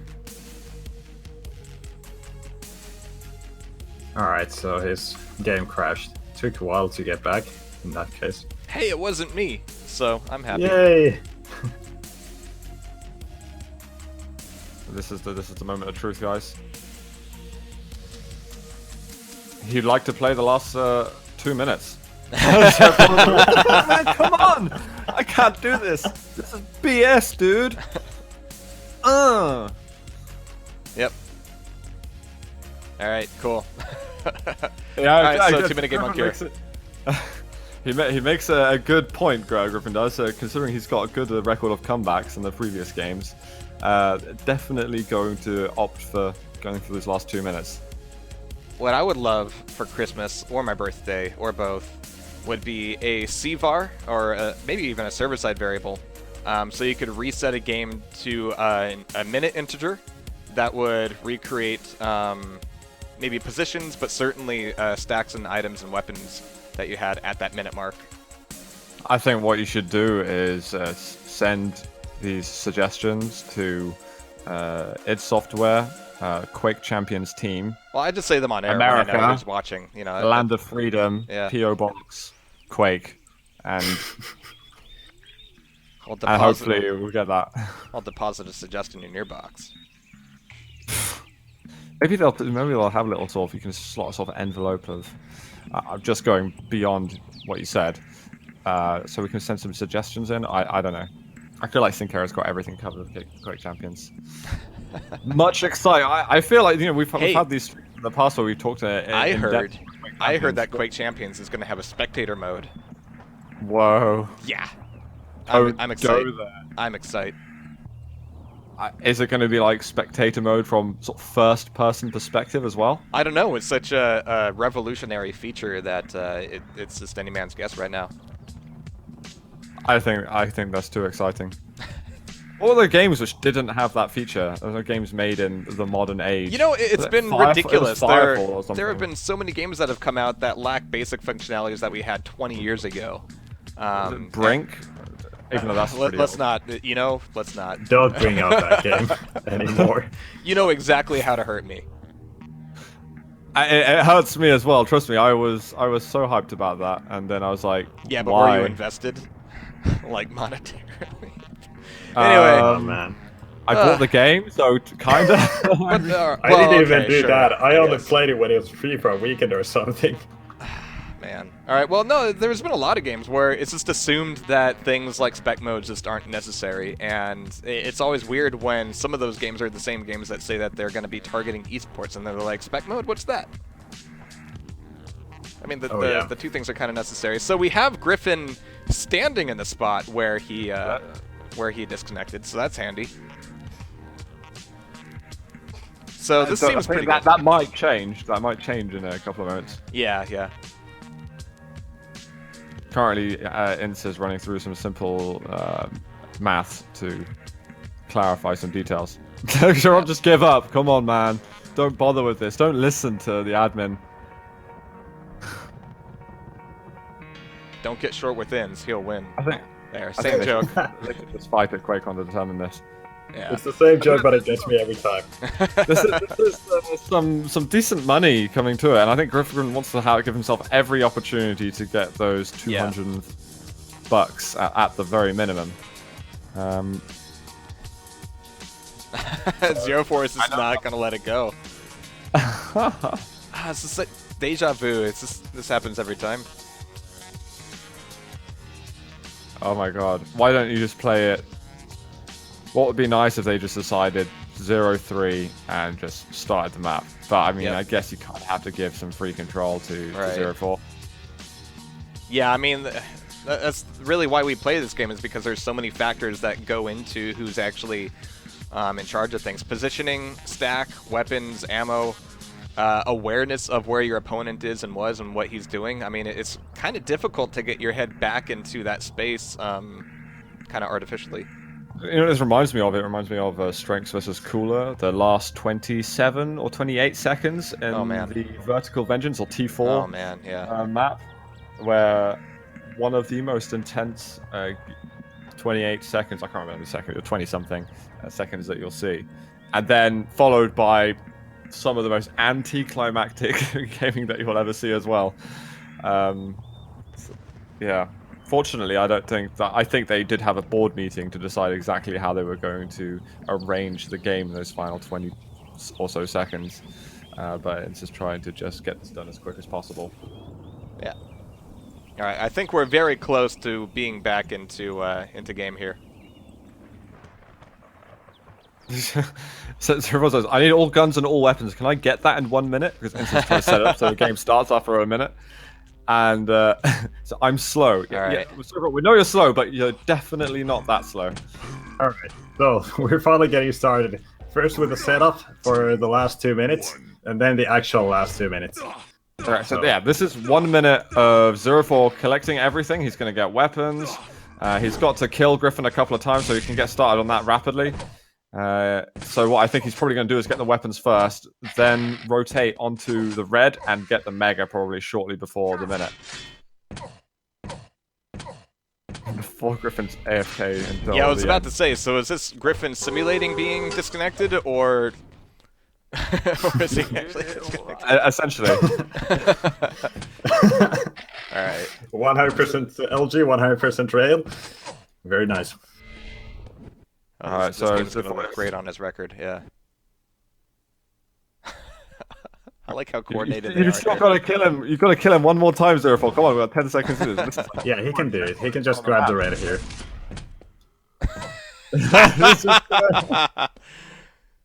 He's right. He's gonna make sure he's really got 155 left. And we're Alright, off. Okay. Game has started. Griffin starts with absolutely jack, squiddly, whatever. And yeah, he's got to make a comeback, and it's not happening. And ZorakWar's thinking, why have you made me do this? What is happening? Now there's 4 frags that are needed in less than 2 minutes. I spent all that time setting up just for you. Yeah, I wouldn't be surprised if Griffin called the early GG here and forfeits or something before the last 2 minutes finish. That would but be A+. we'll see. That would be just the toppest of kecks. As the kids say. Indeed. All the cool cats. Griffin, he might get himself red here. He'll indeed get it, God, but this is it. Hope. Slightly lacking in hope right now. You just call it. Alright, that's it. That's done. GG. Done. That was fun. 1 minute warning. it was a lot of fun for us. Why? It took like 6 minutes or so, maybe 7 set everything up. Yeah, that was fun. Yeah, awesome for me. You know what? It's psychological warfare as they move into the the tiebreaker. This is just getting 0-4 riled up, getting him off his game, getting him mad. Though knowing 0-4, getting him riled up and mad tends to backfire. It's not something that actually helps your game. Yeah. Well, we'll see how it goes on Elder. You know, I feel good just because we honored that for. I say we. Honored that opportunity for Griffin. It's his verdict on whether to pass her or not. So yeah, it's all above the board. To be fair, it would have been a lot more interesting final 2 minutes if Griffin just didn't die immediately. Like that could have changed things. But yeah, it was almost as anticlimactic as strengths and cooler. So on this pro final tip: 27 don't disconnect seconds. with 2 minutes left. It's not good for anybody. Least of all you. Just never disconnect. Never have internet problems. I left my game on all night. I just sat back down here and started up again. I didn't disconnect. Oh yeah, I was wondering why you were in game Yep. when I started with 125 FPS earlier today. Oh well. Alright, Okay. 3, 2, 1. This is a tiebreaker. Winner of this game is going to have the joyous of all joyous opportunities to go up versus Rapha in the semi-finals of the final playoff bracket. But they're also going to get themselves at least $250. And I wonder if there's going to be more frags in this one than there was between Saigo and 0-4, which was a single frag in 10 minutes. I feel like we've seen a bit more of a pattern of aggression and activity in the combat. Good rocket there from 0-4. This might be one already, actually. If 0-4 decides to push in, he's opted against it. And in fact, 0-4, that's a fantastic decision because he's got himself the key. Yep, that was it. What I was waiting for in the center. Do you know area what I've for just a long realized? time. Look at the time limit. Oh, wait. I was gonna say this also always happens. This has happened like a million times.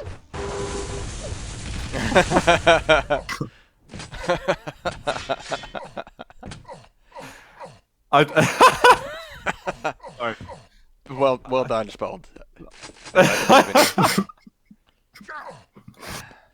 Oh man, I mean, this is why you want to have a countdown clock at some point. Because I didn't even realize it. This is why my clock counts down. It's a good reason. Someone PM them on Steam. I don't know if... Yeah, I don't think I can. I think JR's our only help here. Nah, I think it's gonna have to be the guy, Mr. Admin. So. Well, you know what? We might get overtimes, so that's okay. This is Elder, right? Yeah. What's the difference between a 3-minute Elder and a 10-minute Elder, really? Especially with Griffin playing. As long as we get 3.5 overtimes, then we're okay. Yep. Right. Totally.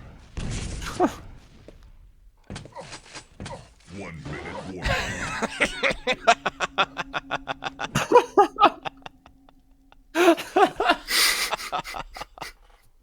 Come on, just restart the game. Go, go, go, go, go. Well, they can set the new I time don't limit. think Griffin heard that. They should be able to set the time limit now. And it'll just add on to it. Yeah, they're just playing in a public server, so they don't actually have admin access. I don't know if to this is a public server. I'm not sure. Apparently, Rafa's got. Oh well, then admin call stats. Rafa. Yeah. If someone lets Rafa on the server, then Rafa's I don't know what to do in things the about. chat, and should be able to make something happen. Otherwise, start the game and let 04 get the key. I don't know. What are we meant to do here? Classic Quake. Oh man. I mean, this happens every time. You change the time limit, and then everybody forgets about the time limit moving into the next map. Prepare to fight. 04 says he'll redo this game, no 8-minute BS. That's honourable. Very honourable, 04. He's got the key as well, so he could rightly be upset at the outcome of this. I mean, we have some people in chat saying that this is like already the best thing that's gonna happen at QuakeCon, and I gotta say no. I mean, this is actually kind of standard. Happens way too much. All right. That was good though. I enjoyed that. That's like a sort of just a warm up to Elder, so don't worry. Thankfully, both of you are plus backers. Yeah, well, exactly. Griffin In is. the first 2 minutes. 04 doesn't want a plus back. But he has to. It's the map that decides the exactly. pace here. That's why he doesn't like it. All right. So we're gonna have one more F1 here. Surely. Please respond. Surely we're gonna have an F1. Certainly. Oh, 04 is not moving.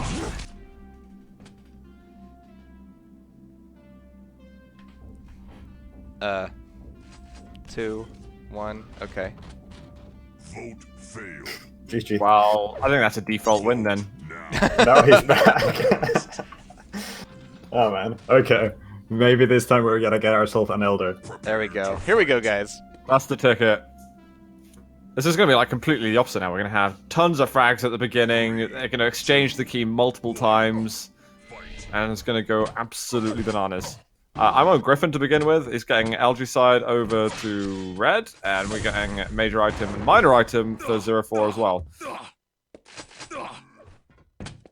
But it's basically Rockets v LG right now. Yeah, so Griffin stacked up pretty nicely here. It's going to be a bit of a fight here, paddling around in the lava. Griffin on a little bit of chase, getting him. Well, yeah, watch out for that rocket.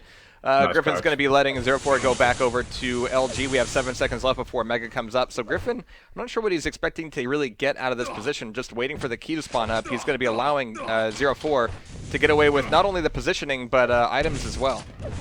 04 now, all I can imagine is 04 thinking, God damn it, I had the key in the last game, why is this happening to me? Because, you know, only a reasonable human would think that. Yep. Exactly. I mean, again, getting 04 riled up can have disastrous results for Griffin here if he's not careful. Nicely done for 04. I mean, I don't know if that was nicely done for 04 or badly done from Griffin, so there's no damage was made there on him. Oh, lovely rocket. 04, he's going to try and push into this. Plasma doing well. And Griffin's in a horrible position. It's got to be a frag right now. There we the go. MG switch, just in time. And 04 getting the key as well now. He is in a very good position to extend his lead. I feel like there's some kind of balance that's been brought back into the world now. He's got the key. I mean, he's maybe got a bit more than he got in the last 2 minutes, but this is happy days right now for 0-4. This is going to be 3-0 up in a second. At some point. There we go. Now, I think Griffin's going to have to play the long game in the way that he's going to tailor some kind of comeback. I hope that watching 0-4's POV, I'm not going to hear or see Griffin for some time. I mean, it's certainly a real possibility. I mean, 0-4 is getting away with rail here, so Griffin knows that he's got to either force a close-range fight or just avoid. We just heard him running out of the red armor room just before red armor comes up, so 0-4 can kind of bully him around a little bit. Well, we just heard a rocket jump. Is Griffin going to be there? We just saw it spawn up. No, he's not going to be there at all. And Griffin was actually going... Oh, I see. Griffin was going for a railgun, assuming that 0-4 was going to be on top of the red armor. But 0-4 is actually getting a little bit crafty here, except neither of them were expecting either to do what the other did, so it ends up being a bit of an awkward situation. I'm switching back and forth to Griffin at the moment, and he's just been spending ages trying to be sneaky and get to the railgun. And he did eventually do it, while 0-4 was just hovering around that yellow area for so long. I like what Griffin's doing. Watching him, he's really trying to take as much care as possible to avoid 0-4. Got himself another yellow, and he's just got the hell out of there. This could be a nice trap setup from Griffin. Have a look where he is now. Oh, geez, that rocket. That's going to open up a good door for Griffin, but he's not going to be able to survive that. So now 4 frags up for 0-4. He took a lot of damage in that fight. Unfortunately, here on Elder, it's very difficult to spawn, grab a weapon, and go super aggressive against somebody, unless, you know, they're pulling away a grab of red armor, but the timing does not favor Griffin right now. It's a shame that trap didn't turn into something a little more fruitful. 0-4 definitely outstacked him maybe a bit too much beforehand, but 2 rails, very important.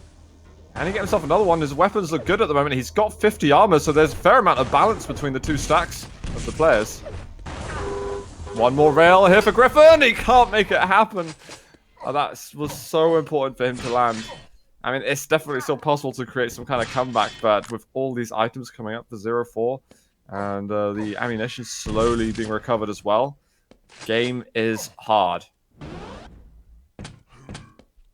Alright, so 0-4 eating one sneak rail from Griffin, but that one rail kind of puts Griffin in an awkward place as he pops through the teleporter. 0-4 doesn't have a great way to get super close to him right now, but Griffin might be giving it to him as he's looking for one more fadeaway rail, trying to get out of the area. But that bullies Griffin totally out of red armor. He's going to be down by yellow himself.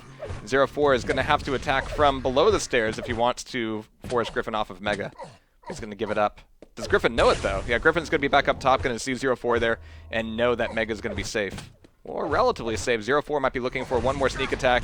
There's the grab, and Griffin's going to be eating all of his LG. The rockets from Griffin are okay, but not nearly consistent enough to keep 0-4 off his back. Correct. Yeah. But there wasn't much after that. I like what he did initially. He didn't just spam the rockets off and hope for the best. He waited to get an angle that was going to work for him. He landed the first, but then it was barely even splash damage after that. Alright, so 0-4 is learning a thing or two about being sneaky here. He's going really silent here, staying still below the obelisk.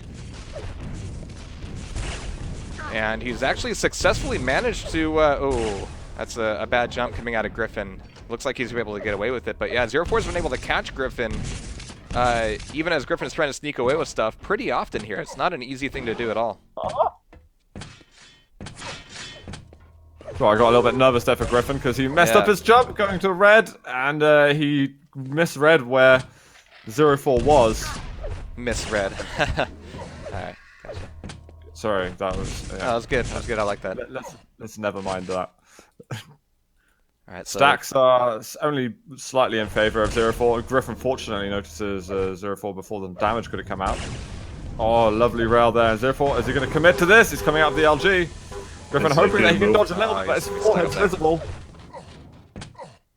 Yeah, and 0-4 was more than able to... Oh, Griffin's mad. Okay. I was going to say, yeah, 0-4 was able to take that and spend a lot of health, spend a lot of armor getting that frag because he knows he can recover pretty quickly without Griffin breathing down his neck. But Griffin definitely wants to. If he could just find 0-4, and the plasma coming out of him is insane. The rocket pods of 0-4 are absolutely surgical, though.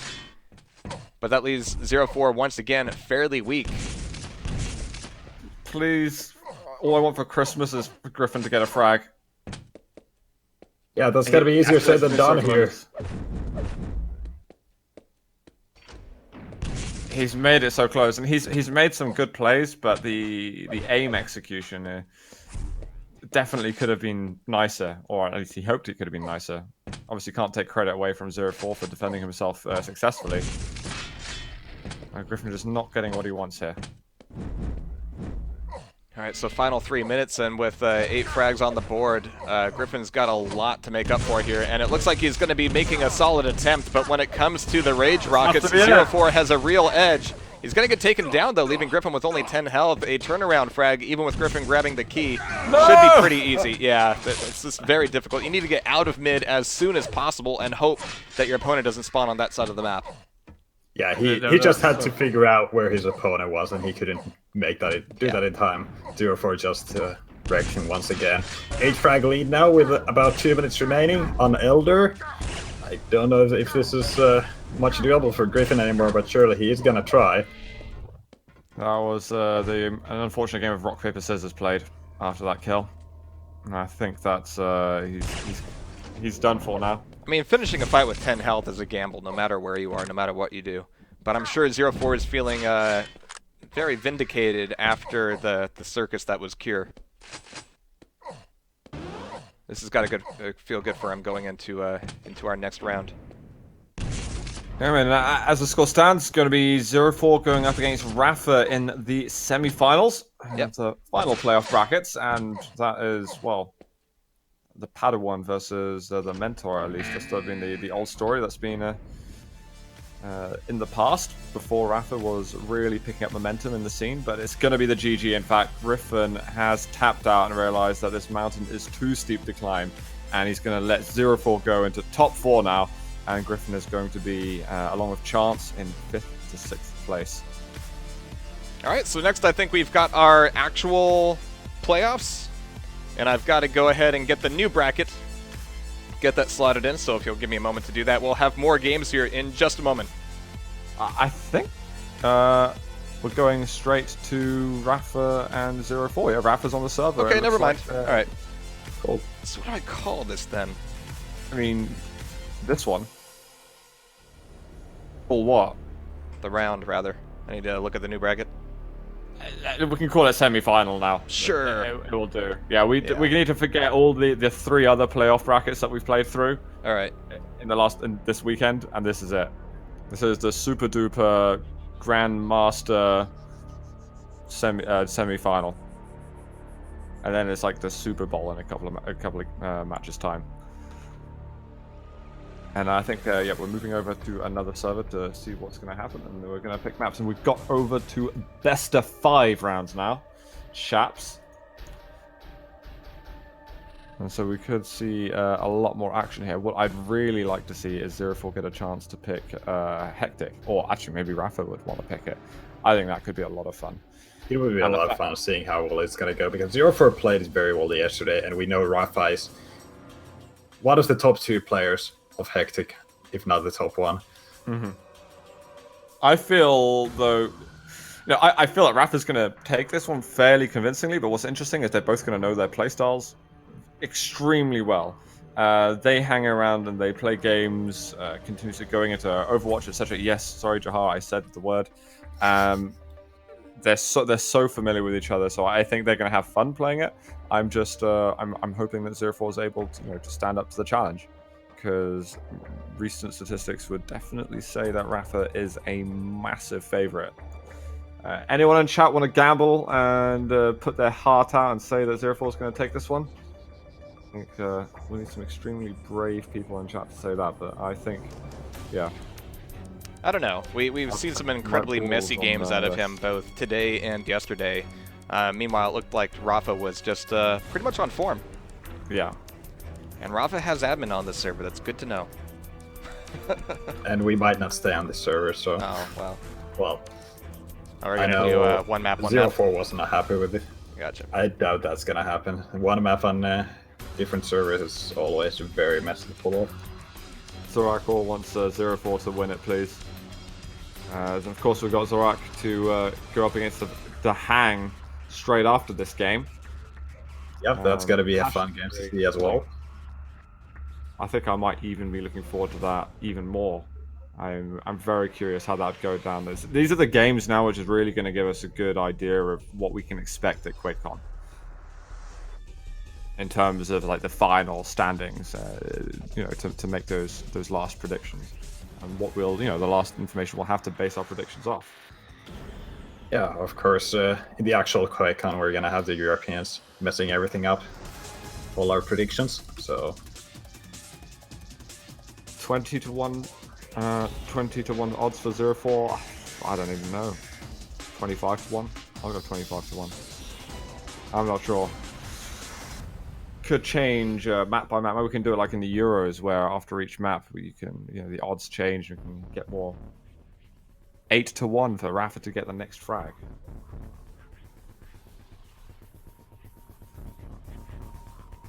Rapha is unrivaled. He kinda is, in the US at least. This is what. There's definitely a feeling that we've been getting this weekend. I thought that ZorakWar would have put up a good show against him yesterday, because he played versus Rapha in the winner bracket finals of Group B, Group A, and ZorakWar got absolutely stomped. Yeah, we kind of look bad after making our predictions with ZorakWar, but that's fine. We already look bad anyway, so we didn't lose anything. Right. Who's using my Twitch account? Aren't you?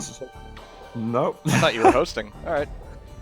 Whoever's talking on the live account, it's not me. So, No, so Pay no that's attention. probably FNX then, because it is not me.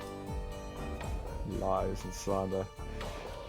Sorry, that was freaky. I was like, I swear I didn't just black out and not see myself say that. Yeah. Game going to be hard now. Have we got the server, by the way? I've switched into the server and everyone, it's all empty. Yeah, we're here now. Okay.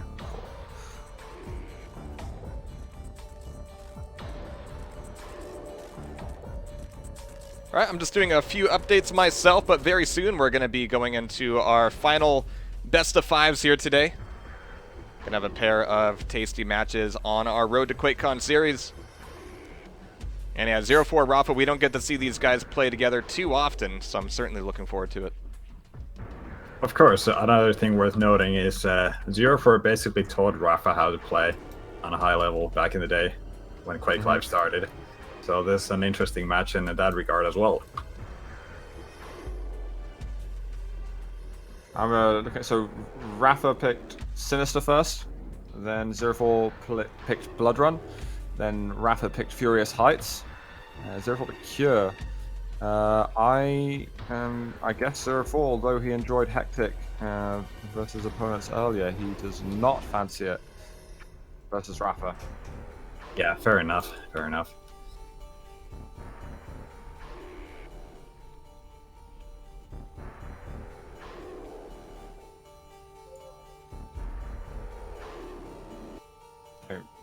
It's just telling me the map pool, but I'm pretty sure he's missed what the third and fourth map are, so I'm just clarifying that with him. Yeah, we're just gonna find out from the players themselves. Yeah, a second. Yeah, I don't know. It's Sinister, Blood Run, Furious Heights, and I think Cure and then Elder, but I might be wrong. Well, I think I don't want to be the one to bum everyone out. I'm thinking Rafa's going to get the 3-0 if he's playing as well as yesterday. I don't feel, to be honest, I won't be surprised if he goes 3-0 now and then 3-0 in the grand finals versus either Zorak or DaHanG. I'm feeling that we're reaching those dominant levels. Yeah, with Rafa, I actually feel the same way. So 0-4's got quite a bit of pressure on him. Can he take a map off Rafa? Let alone series.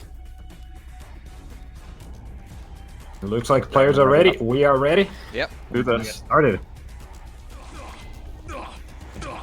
That's we haven't seen Rafa at all today, so I'm keen to see his perspective and see how he's going to be beginning this semi-final series.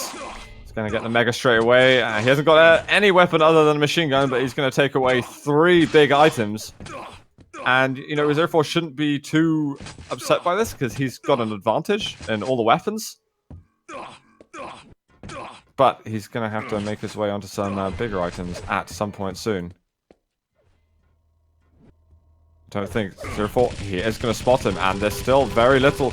Zero4 just switch away. You're going up just a machine gun there. I guess his stack definitely felt too weak, and even the machine gun was a threat to him. Yeah, as long as you keep landing consistently like Rapha was doing, it's quite a bit of damage there if you're hanging out for far too long. Radar is gonna be up in a few seconds. Zero4 just trying to land as many shots as possible through the window, and he's actually peeking through a doorway as well, but it's gonna be Rapha landing that tiny angle, getting that first frag. And yeah, it's looking good for him so far. Wow, a lot of LG damage there. Usually the jump pad is a suicide when you go it up, but Zero4 doesn't have the correct weapons for that. He either needs to land the direct rocket or he's not gonna land anything.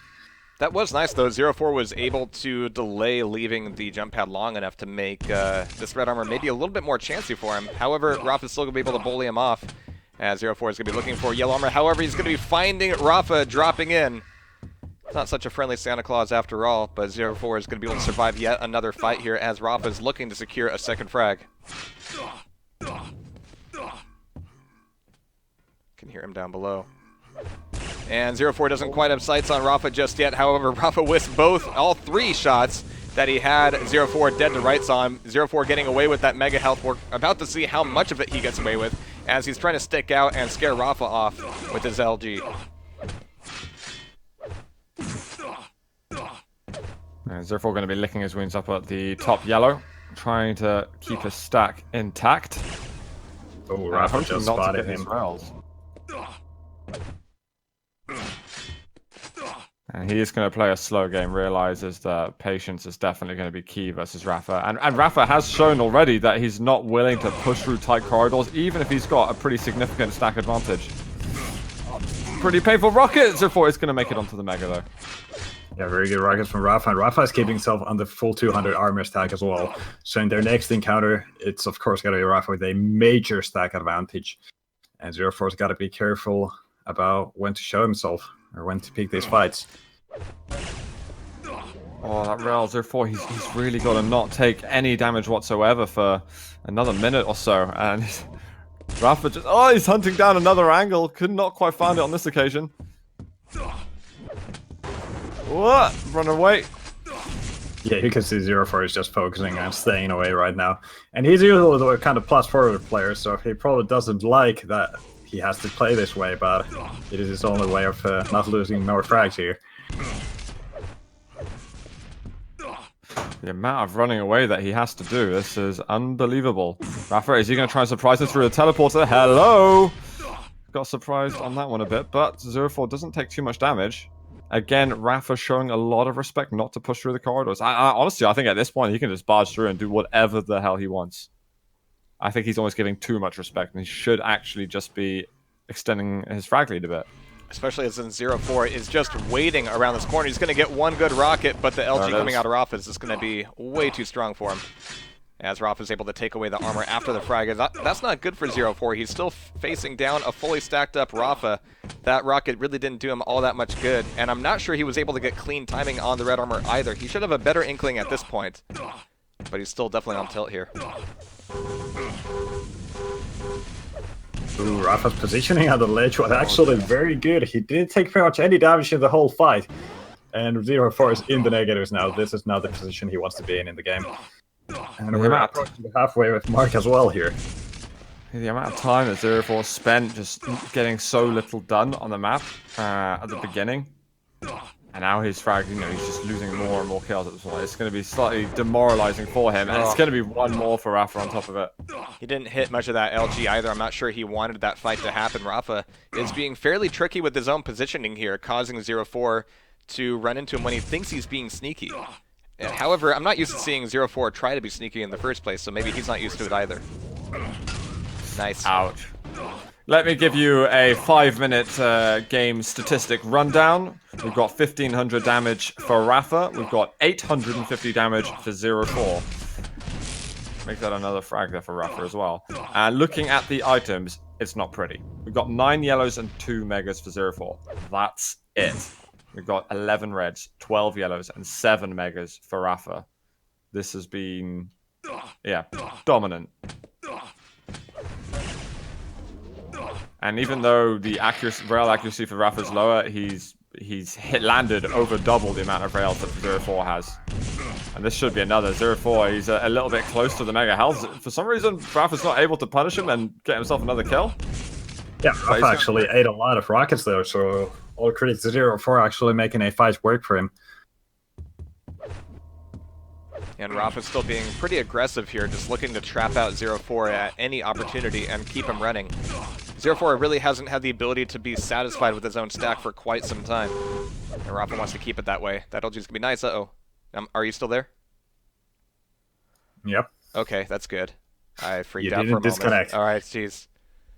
But looks like Rapha might have. Did I disconnect from the server? Is that all that happened? No clue what happens with you, because the game is going here. Okay, well. And it is Rapha with the 7 frag lead. Let's make it a 8 frag lead here, as Rapha on 6 points. Let me tell you what all you guys are not missing right now. Incredible comeback by 0-4. In fact, it's GG now. 7 to -2. 0-4 saying tough map. Does he just say that every time he gets spanked? I mean, he seems to be very graceful in defeat. Not that that's a problem.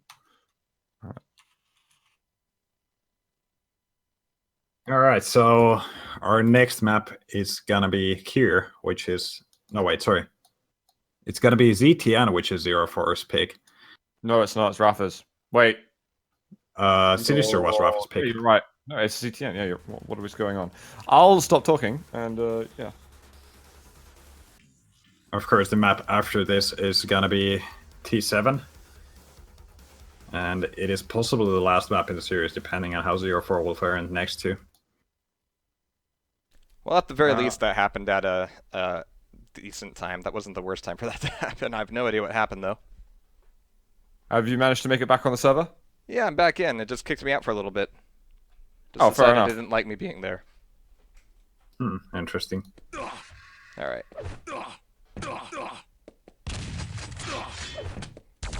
So the panic was real for a second. I was having relapses from yesterday. Those flashbacks. Don't ask Rotten Rose. There was a lot of yelling in the house. I can imagine. Yeah. And it was obviously all your fault, or was there? No, it was just an intermittent service error. Yeah. That's right. Every time I have it, it's just all my fault. Yep. But yeah, this is map 2 now, going into 0-4 versus Rapha in the semi-finals of the Road to QuakeCon 2016. Yeah, 1-0 for Rapha at the moment. And with 0-4's map pick, we're hoping that he's going to do a little better than he did on Sinister. Rapha just landing that cheap damage with the MG. I kind of like his thinking, since he didn't have the railgun, the best long-range weapon. He was still dealing some damage and making sure 0-4 has to be cautious whenever moving around. And now, Rapha having all the weapons, he's got plenty of stack, he can afford rocket jumping and playing very aggressive. And there we go, he's got that red armor as well. I like Rapha's play here, very assertive play to get the control early on. And 0-4 is forced to play very passive if he doesn't want to lose the lead. So aggressive from Rapha, just pushing straight into him, anticipating all of 0-4's moves. And it's working out almost better than expected. That spot was just bollocks for 0-4 there. Nothing he could do. Oh, your rocket's coming out. Yeah, very nice air rocket. I feel like we're just, you know, giving 0-4 a break here. So, oh, well done, you did some damage on Rapha. Oh, great news. Now, if you could, you know, at any point kill him, that would be incredible. Yeah, it's not so easy killing that green cyber demon or whatever it was. 0-4 got some rocket ammunition. Excellently done, 0-4. This is really positive effort. Okay, now Oh, he's that actually round. dealing Way too some much. damage on the major items. If he takes a teleporter to get himself on the geo platform with the red, he might have maybe tried to deal some damage there, but he's playing passive instead, making sure he can grab the lower yellow for himself. And he's slowly building a stack here. He's got the weapons that he needs. And, well, he just needs to make a play on a major item, try and catch ZorakWar in a bad position or something. Try and get himself frag at some point here. ZorakWar pushing in from that shards corridor. Come on, Quite a bit defend of it. damage. Nice. This is very Yes. good. Yes.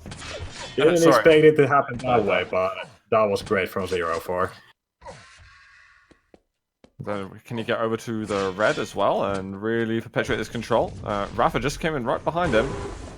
Bit of free damage there. That was decent. Well done, 0-4. Pat on the back. And now he can finally afford to be as aggressive as he always wants to be. He spent a bit of stack for that, but catching somebody on the jump pad in the corner there is always worthwhile if you can get it. That yellow armor is going to be some low-quality bait there, though, as Rafa's going to be able to get it and get away without taking any real damage either. So 0-4, he's lost a lot of the momentum, the stack, and control he had by getting that frag. However, he's finally going to be able to get a Mega, trading it off with that red armor. He wanted to get some more damage off of that red armor play, though, as Rafa gets away.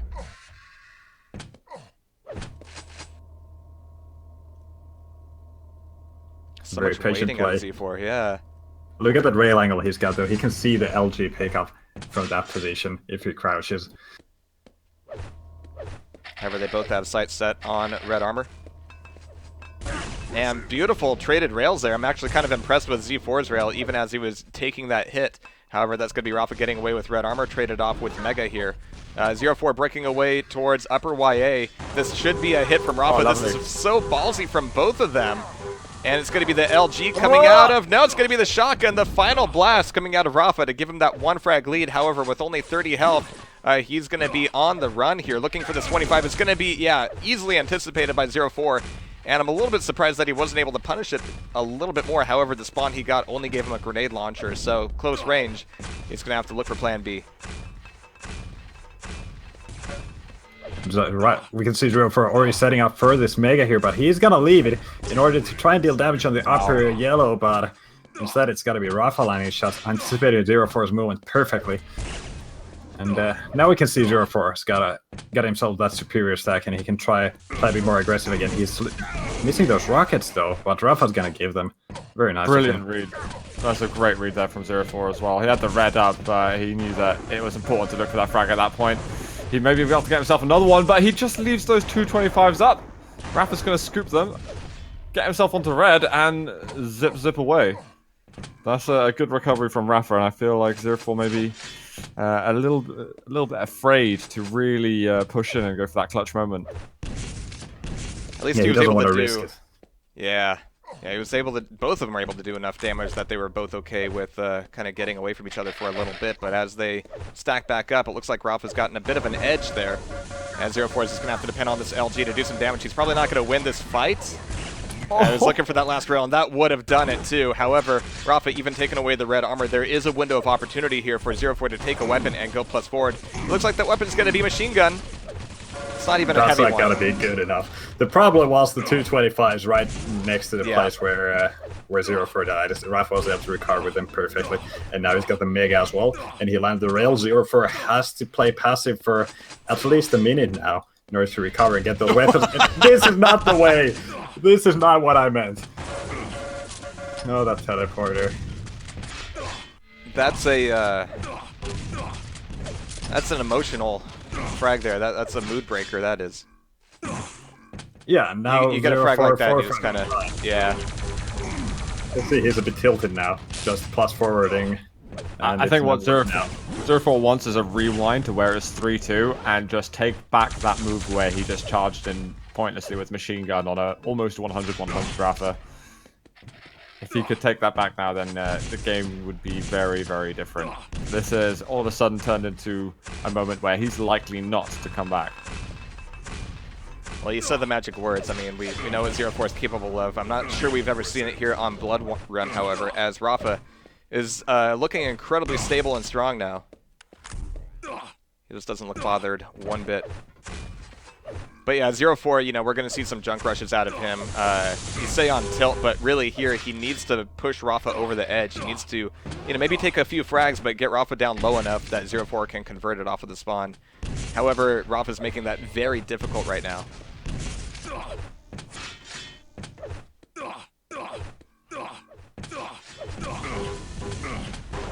Going in for a little bit of an aggressive push up to 0-4 now to defend himself. The rockets have been excellent, actually. Another direct would have got him a frag. But he's going to have to run away a bit, and it's 10-second miss time on the mega health. Can I hope for the best? Is he going to be able to get... I don't think Rapha's realized that he's necessarily down there. And the rail taken straight away, and it's as if he had never picked it up. Oof. Ow. Rapha says, I'm going to go get a frag now. There, I've got a frag now.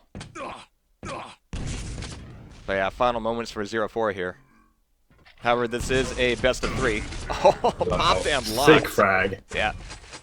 I mean, right now Rapha already knows he's pretty much won the game, so now he just gets some more frags for his next frag movie. Do we know what map 3 is going to be? It is gotta be T7.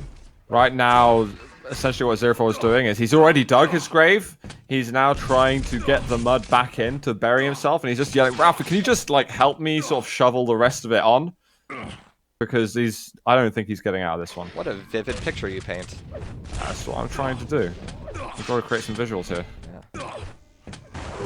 But yeah, final 2 minutes. We'll see if 0-4 decides to play out through the rest of it, or just say GG to go to T7. What he'll say is tough game, or tough map. Yeah. Tough map. That is, seems so overly polite for any gamer to say. Yeah. I mean, I guess 0-4 doesn't like these new maps or something. Or what were we talking about last time on Elder? Does it work on ZTN, the same excuse? No. Are you sure? I mean, it's I guess he kinda only new. says tough map about Elder. It's going to be GG there. So over to T7 we go. Alright. 0-4 referring to those, I think there's some at the grenade area. 0-4 was doing some massive damage, but just wasn't quite able to put the final nail in. And yeah, Rapha was, well, the answer to that Rapha was stacked to the brim. Right, you know, I've called it so far. I said there was going to be I felt this 3-0 coming along. It was good that 0-4 did get a moment in the spotlight to show off a bit. But it was essentially one mistake that led to many more. When he could have had a respectable just fight to recover from 2 to 3, instead he made it a lot worse for himself.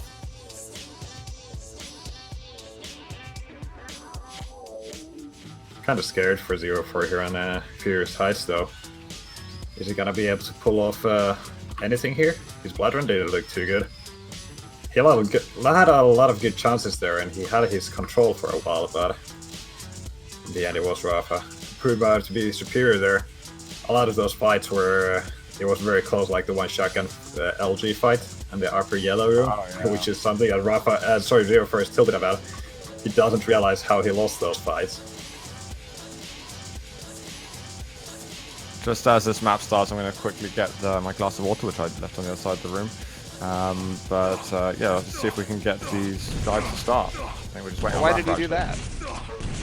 It's got to be within I'm an reach. absolute muppet. My room's very small, but unfortunately not that small.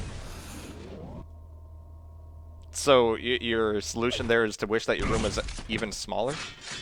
Exactly. I'm not going to examine that too I used much. to have a stream room where everything was tiny and everything was in reach. But anyway, we've got I'll the game let that go, started. yeah. More interesting than my room. One. Fight. I'm going to be watching Rapha out of the gate here as he takes away Rocket and Mega, making the route through the LG, which gives him pretty quick eyes on the red armor room, but coming back in for Shards and YA, he's going to be... Oh, we spotted 0-4 down below, putting pressure on the rocket launcher, and immediately one nice little splash from Rapha, getting ready for the top play for the next red armor. And he's immediately cut off 0-4. This is a really awkward position that 0-4 has got himself in already, and he can't really put much pressure on the red here. But that rail certainly will help. can't get number 2, however, so he's going to be wasting a little bit of time here, splashing down in the rail and YA, allowing 0-4 to get that mega health. So immediately we have a trade, neither of them willing to go for the head-on assault just yet. 0-4 in good shape at the moment. Yeah, or he's heading up for the red. I don't think Rafa's gonna have much to do with. Oh, peeking up for that cheeky rail. Just dealing a little bit of damage, not allowing 0-4 to get that high of a stack. Well, fortunately, he recovered that quickly with the armor. He may have lost a little bit of health overall, but he's still looking okay. I say it was a good rail to get, but there's definitely more important shots for him to land right now for Rafa. That duck. There we All go. right, nice. Oh, is it awesome?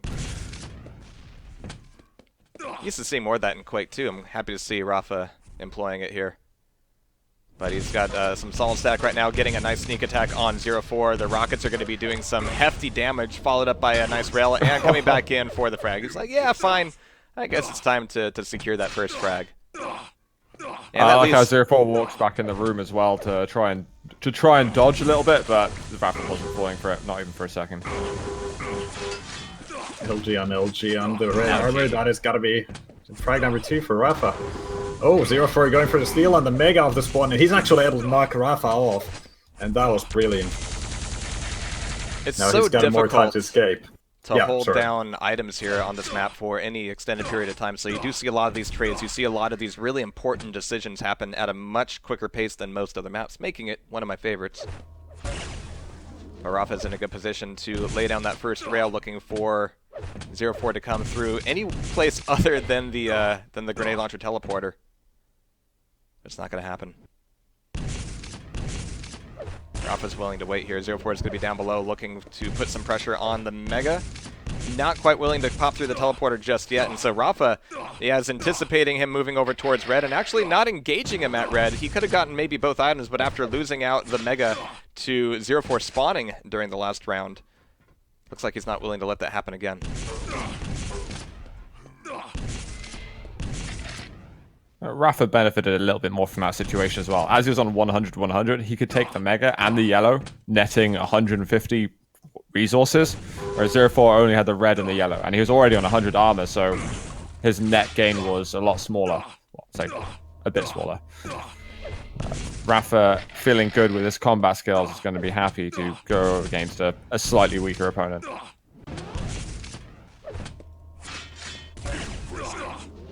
With 200-200 and landing that rail, he is in a massively strong position right now. 0-4 is going to have to go beast mode to slow Rafa down right now.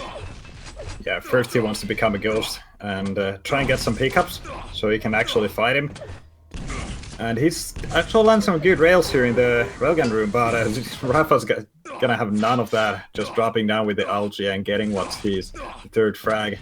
One more defensive rail would have made all the difference coming into this mega health. It's going to be up, and 0-4 still has the ability to maybe drop on top of it.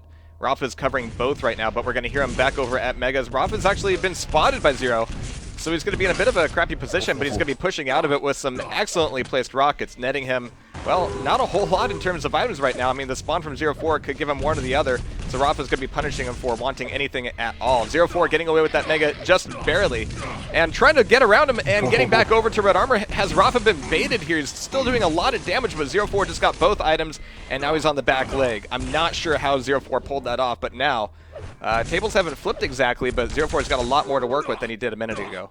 Oh Christ, that plasma on the exit. Oh, that was savage. 0-4 put himself in such a good spot with that difficult fight that he succeeded on, moving on to the red armor, and Rafa just flips it like a switch.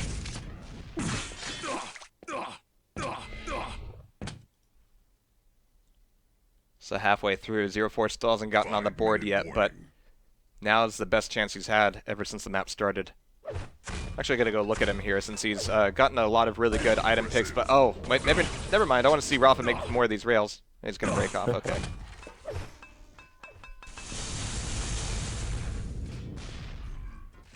Rafa heard 0-4 over on that other side of the hallway, just thought, you know what, I'll keep him out of this room so he's not going to disturb me while I get my precious red armor.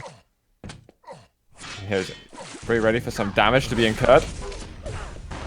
And that's painful. He could even drop if he wanted, but he doesn't even need to. He's got it down. Oh, Rapha's lovely railgun shot. is just out of this world today. He's got 70% accuracy with a weapon. And yeah, that contributes a lot to this game here. You can see the 6-flag difference, 0 in the negatives. Quite a strong performance for Rapha. Yeah, this is nice. He's really sinking it in. Oh, he almost just suffered there, but he walks onto the red armor, sorry, before the shotgun got to its fatal moment. And again, Duck's got to get nerfed. He made good use of it there against the shotgun. That rocket could make a big difference here. I mean, 0-4 is also weak. Oh, jeez. Beautiful rail. I'm not sure what he was trying to get out of dropping down there. He wasn't going to make it to the stairs. And he's just tossing out so many frags right now. I don't know if he has the ability to kind of turn it back around. I mean, getting those last few frags there, I mean, he put so much time and effort into building up that stack and getting into a position where he could survive the fight against Rapha. Rapha's rails and rockets said no. Whee! That's not rocket rail, sorry, that was exciting. That was. I think I'd like to use Spol's technical term and say this is gag. This is Geg indeed. This is over and Oh, out. I get it. Yeah. You gag it? Never mind. Oh, stop. You're going to make me gig. Alright, so 11 on This -1. is It looks wrong. like 0-4 is going to be calling GG's here, and Rapha is more than eager to return the sentiment. But they're going to play it through, yeah. Well, that was Classic 0-4. beautifully done. How was it steamrolling? You know what? I felt it before it happened. I think Rapha's in such good shape right now, in contrast with 0-4, that Yeah. it was always going to be a tough game. But I'm glad 0-4 at least did a couple of good things, particularly on Blood Run. But other than that, it's been a bit of a whitewash, really. But that is semi-final number 1 done in this final playoff bracket of the Road to QuakeCon. That means that 0-4 is going to be finishing in 3rd, 4th place, securing himself $250, whereas Rapha now going to the finals with a chance, getting a minimum of $500 could bump that up to $1,000 if he is able to win against his opponent, which will either be DaHanG or ZorakWar, who will be playing for us next. And of course, that's going to be a best of 5 as well. And hopefully we start starting shortly. It's just told us to follow him. Alright, and it's going to be right on point there, and we're going to be following him into our next match. It's going to be DaHanG ZorakWar coming up here on the Road to QuakeCon coverage. It's been a fantastic summer of both Quake World and QuakeLive. It's been a lot of hype, a lot of activity building up to QuakeCon 2016. Cannot wait to get there, and I'm sure the players would say the same. Yeah, nice little $2,000 tournament. Start things off. Definitely nothing for these guys to complain about. Let's see, Oh, but they will. They'll find something. You know, these are Quake players we're I talking want about. more. Of course. Quake dealers. Alright, so the map pool we've got for this best of 5 is T7, Cure, ZTN, Sinister, and Elder, and of course DaHanG picking T7 or Furious Heights. It is pretty much his home here in this game. Alright, if you can delay for just a moment, I'm having a spot of bother getting into the server. No problem. We'll wait for you.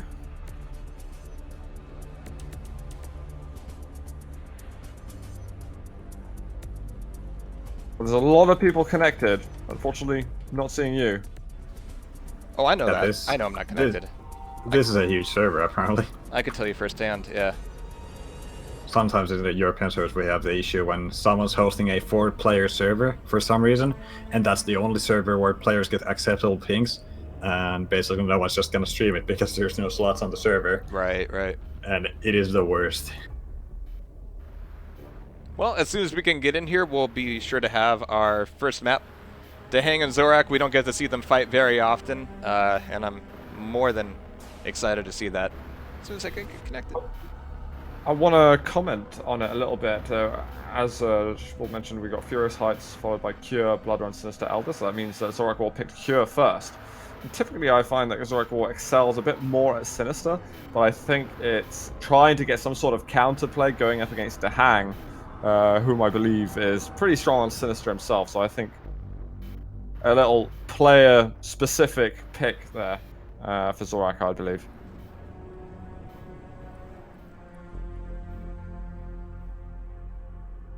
And it looks like we're going to have power to do a bit of a cull on the server. to get rid of some specs in order to allow Jihad on the server. So you're not missing anything, guys. Yep. I'm not Just, exactly getting a server full message. I'm just awaiting connection. Right, Try just try again. to reconnect Yeah. or join match again. Oh, I certainly have been. Okay. A novel idea. Sorry, that sounded really condescending. It's alright. So what's the prediction then in chat? I see a lot of Zorka and Zorak spam.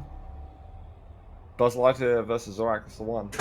What's the chat predictions? This one's a lot harder to predict for me than last game. Someone just think it's DaHanG.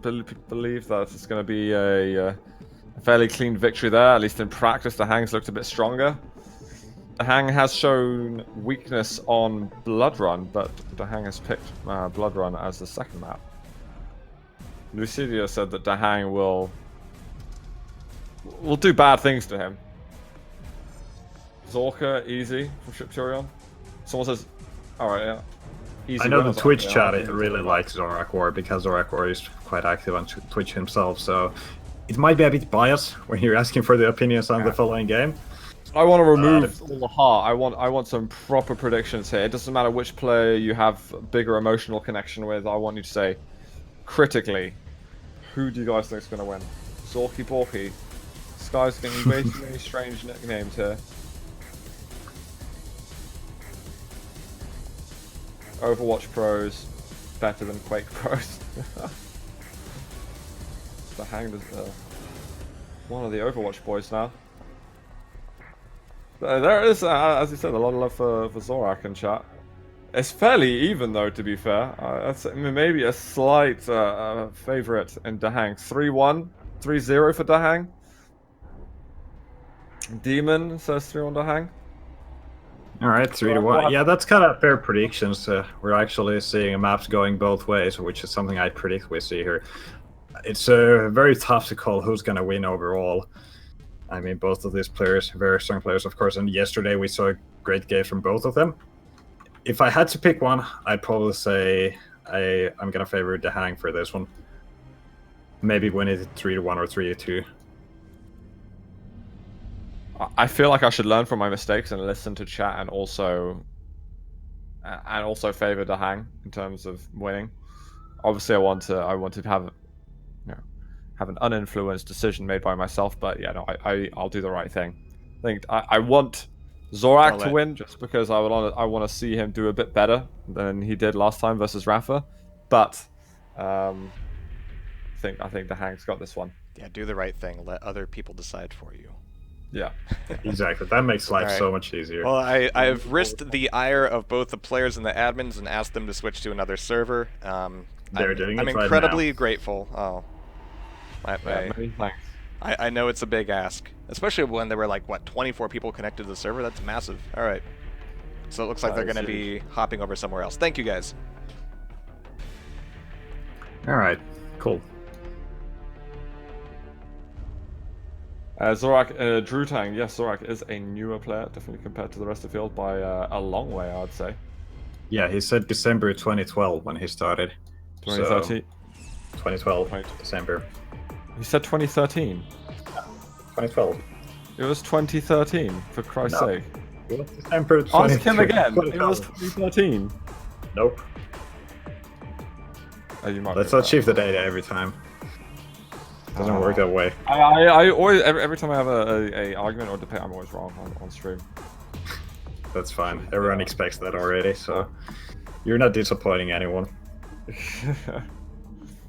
Demon asking if there's a hectic in the map pool. Yes, indeed there is, but there is no toxicity.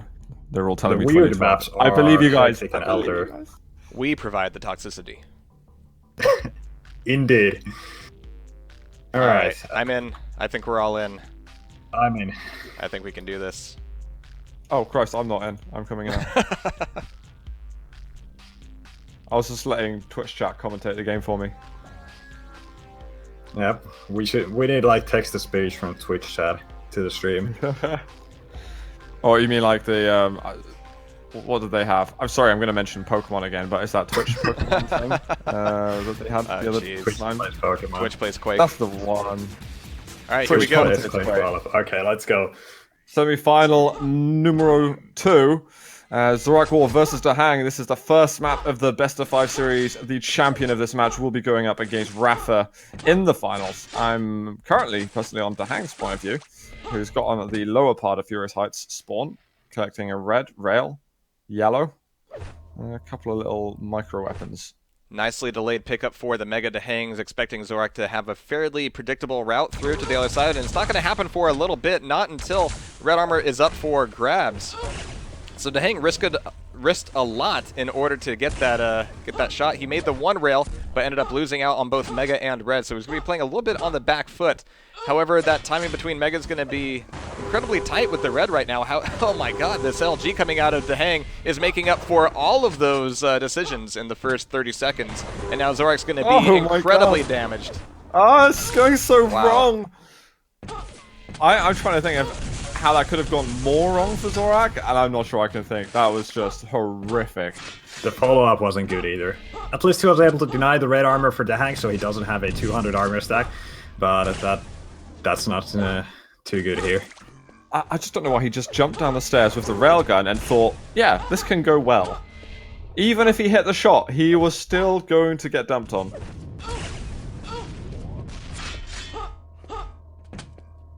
And we have got the Mega coming out right now. Zorak will take it, but he's going to take 2 rails. Net loss right there, and is also going to be a frag, presumably.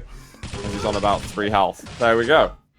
Yeah, he dealt some damage with the LG in return, but not enough, I'd say. Not enough. Especially when DaHanG predicts the spawns perfectly. He finds ZorakWar once again.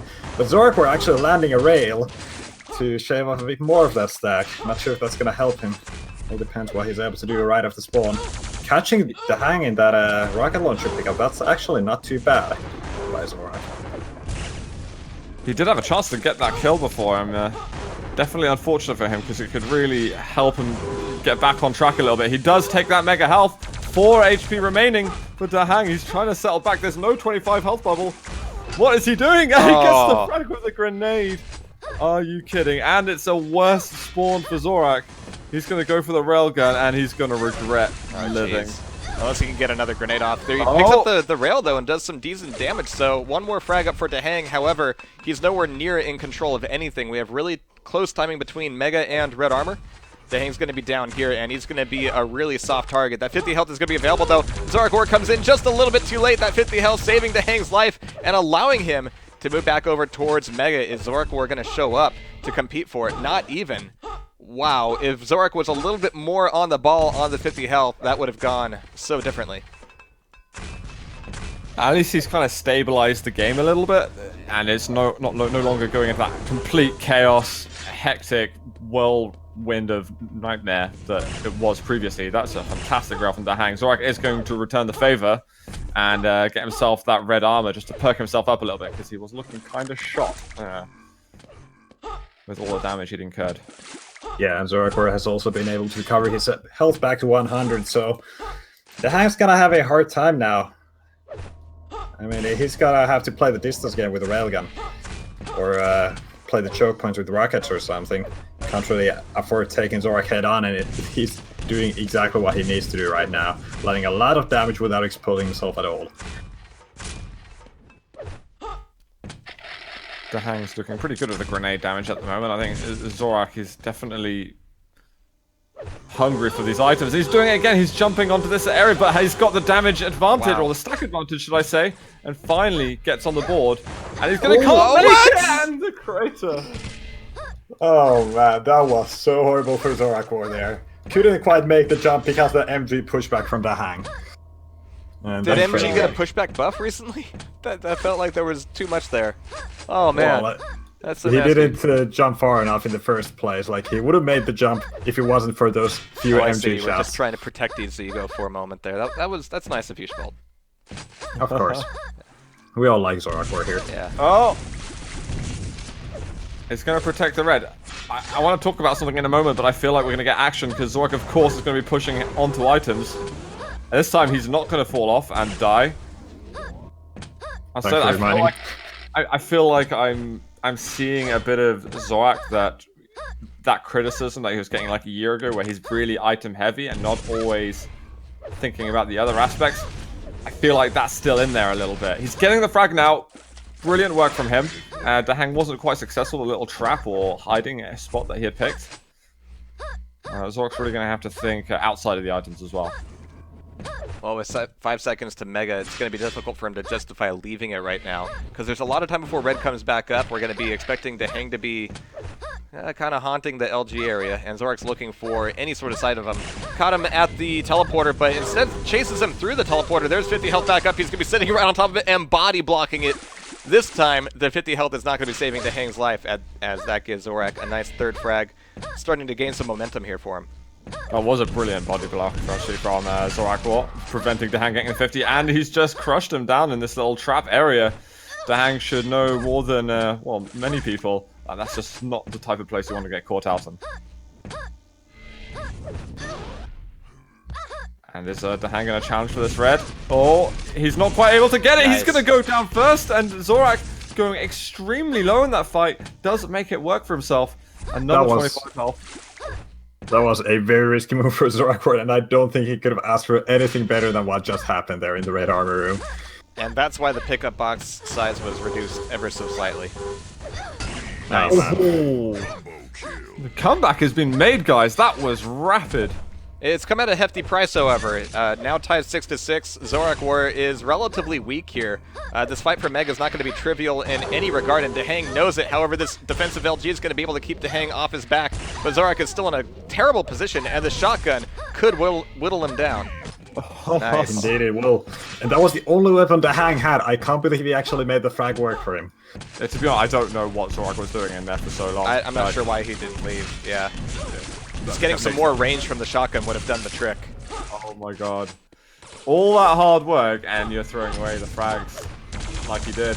He was probably feeling so good, though, after all the work he had done, that he felt indestructible. But not the case, and DaHanG is going to pull ahead once again. Yeah, with beautiful plasma. It was actually a good miss of the Mega, just denying himself it for 1 more second to keep the timing between Red and Mega at a comfortable distance. So now 3 frags between them. Zorak's lost all of his momentum, but he's regained some stack after that last frag. He's got a fighting stack here, and he should know relatively where DaHanG is, especially after hearing that drop. Could be waiting for the lower YA. Upper YA is available. Oh, DaHanG was expecting Zorak from the top. He's going to be coming from down below, and the LG is going to be solid, as are the rockets. ZorakWar now desperately trying to back out of this fight. Going up the jump pad is never the best way to do that, as DaHanG can take both Mega and block off Zorak from coming through this door, but Zorak's looking for an angle on the rail. He can afford exactly 1 hit. He's going to take it now. He kind of needs to leave. He's going to try to bide himself enough time to make this a safe grab for Red Armor, but I have no idea, dropping down from above, what could possibly make that safe. Some good desperate moves here from Zorak to try and get some damage. Almost gets another rail. He's really putting his heart into this one. Gets the 50 just in time. He's got 1 rail left. He can't land it. DaHanG still has so much stack, so it's not like it would have got a kill, but any extra bit of damage is really appreciated for him right now. I feel like with a minute and a half to go, we may have seen the end of the map now, and it's a shame because we had such a wonderful comeback from ZorakWar from 6-0 to 6-6. That's all gone Pete Tong. Yeah, so DaHanG just staking his claim on the Red Armor, especially with the rail like that, certainly justifiable. DaHanG still oh. Second credit for ZorakWar. It's not even Lost World yet. Yep, and for 2 we still don't have Lost World of the pool. It makes me feel like it's going to be there some point. It's not. Yeah, I'm sorry. Didn't mean to do that to you. Yeah, ZorakWar is not willing to give up the fight just yet, though. He knows that at some point things need to turn around if he just keeps shooting at DaHanG. There we go. And once again, I mean, here, yeah, he's made the frag, you know, good for him, but he needs to recover here. The 50 health is going to be a good start. Running right into rockets is not going to be a good step 2. There's no profit after that. Gone. All right, so final 20 seconds, and it looks like, I mean, this has been an incredibly tense game for both of these guys, but T7 is going to go to DaHanG. Right, this was DaHanG's map pick. And it's been a good game at least. There's been some good back and forth, but advantage, of course, going to the higher seeded guy. I believe this is seed 2 versus seed 3 in this tournament. I believe so. So actually, the final playoff brackets worked out pretty damn accurately to what the organizers felt heading into this.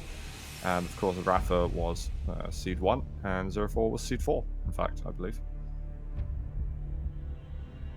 Unless I'm wrong, I may have looked at the wrong bracket and not seen the seeds properly. Nope, that's entirely accurate. Your memory serves you well. Fantastic. Time for a cure though, and this is Zorak's pick, so this one's going to be important. It's going to definitely need to show us a little bit of a better game than we saw from him versus Rapha. And I have full faith that he can make this work for himself. But as I mentioned during the last map, he's got this such a item-focused strategy, and it feels like sometimes all he's thinking about is the items, and he just hones on it, and it's like his FOV just, I don't know, it essentially just disappears completely because he's tunnel vision onto the items so much. We're starting right now. ZorakWar has got the red, got a rail, and he's getting himself onto some weapons now. And obviously going to be pretty evenly challenged against DaHanG, resource-wise. Nice rocket there by Zorak, starting the damage. And right now, DaHanG actually got him trapped in that red armor area. Not sure if ZorakWar is able to escape alive. Wow. It was a very close fight in the end, but DaHanG on the board, 1-0. Oh, the Mega's not out yet. Get the machine gun out! Why did he not get the machine gun out? He had the machine gun out, but it wasn't enough damage, I think. The shotgun out, didn't he? Oh, sorry. I was like looking at it from DaHanG's point of view. I was just looking, there's very minimal damage, and I was imagining that is the machine gun. Well, I mean, it worked so well for DaHanG last map, so, you know, it's worthwhile. True. But DaHanG wasn't a million miles away from Zorak there.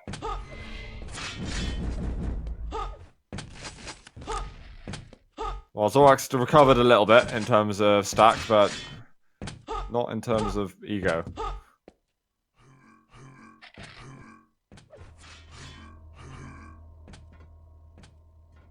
DaHanG just looking at ZorakWar sneak around. He doesn't want to pick any fights in situations where he doesn't want them.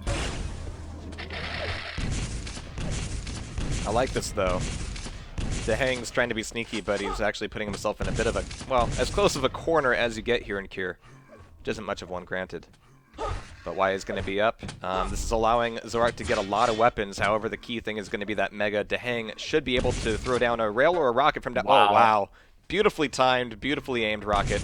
That Mega's going to be mostly gone, but recover pretty quickly. It's going to be rockets on rockets, and one more fadeaway rocket from DaHanG secures that third frag. I want to slap Zorak at the moment.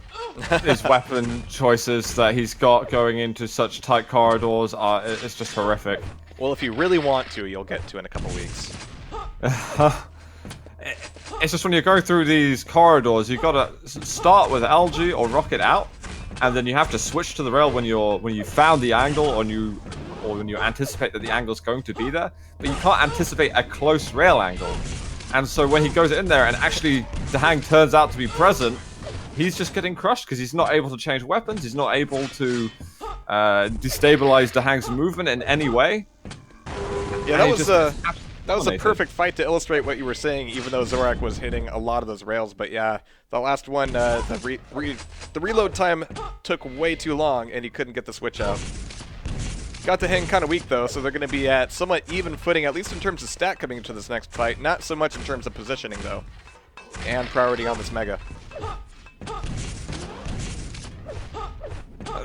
Fortunately, although Zorak's been making all these errors, he's always giving himself another chance. He's always able to get right back into the game and pick up some control, get some weapons, and try again to get himself on the board. This time he's got the right weapon out. But unfortunately, he's not able to get all the damage he would have hoped for. Oh, that was a nasty rocket right there from DaHanG. The air rocket just about misses. I thought that was the golden nugget right there. He's just missing out on some of these shots. It's a valiant effort from Zorak, but DaHanG is just slightly out-positioning him and out-aiming him. And outrunning him right now because Zorak took the 50 and didn't immediately duck up the stairs. He tried to stay down below and changed his mind at the wrong moment. So now 4 minutes off the clock, and we're looking at a 5-frag lead here for DaHanG. Winning Cure here could put him on match point in the series, but still plenty of time for ZorakWar to put them together, change his plans up a bit, and come back into this. That's my theory, anyway. I mean, it's definitely possible. The good thing is every time that Zorak has given up a frag, he's not immediately given up 7 more.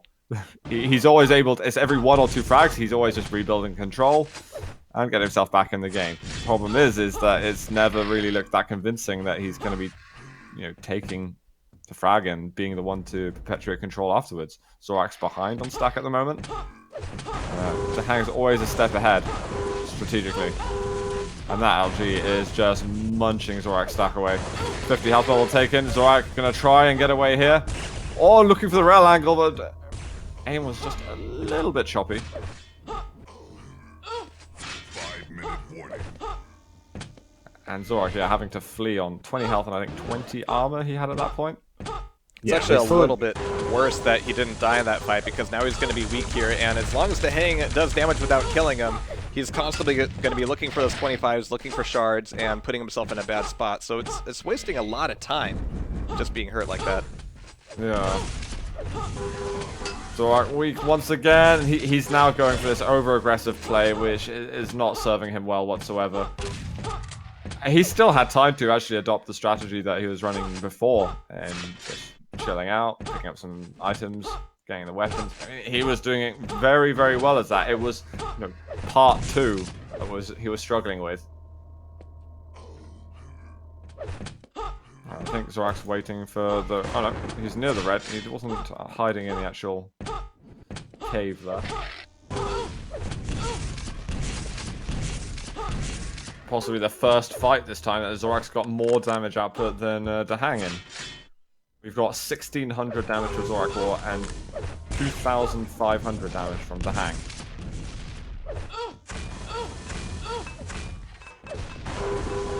Nice drop there by DaHanG. A lot of LG damage without taking much in return. He's able to catch ZorakWar on the Mega Health as well, not landing quite as much plasma as he would love to, and he might actually lose out in this fight because of it. But ZorakWar in the end, not able to keep up with the damage either. And he's the one who's been left weaker. Ouch. Shotgun to the face in the end.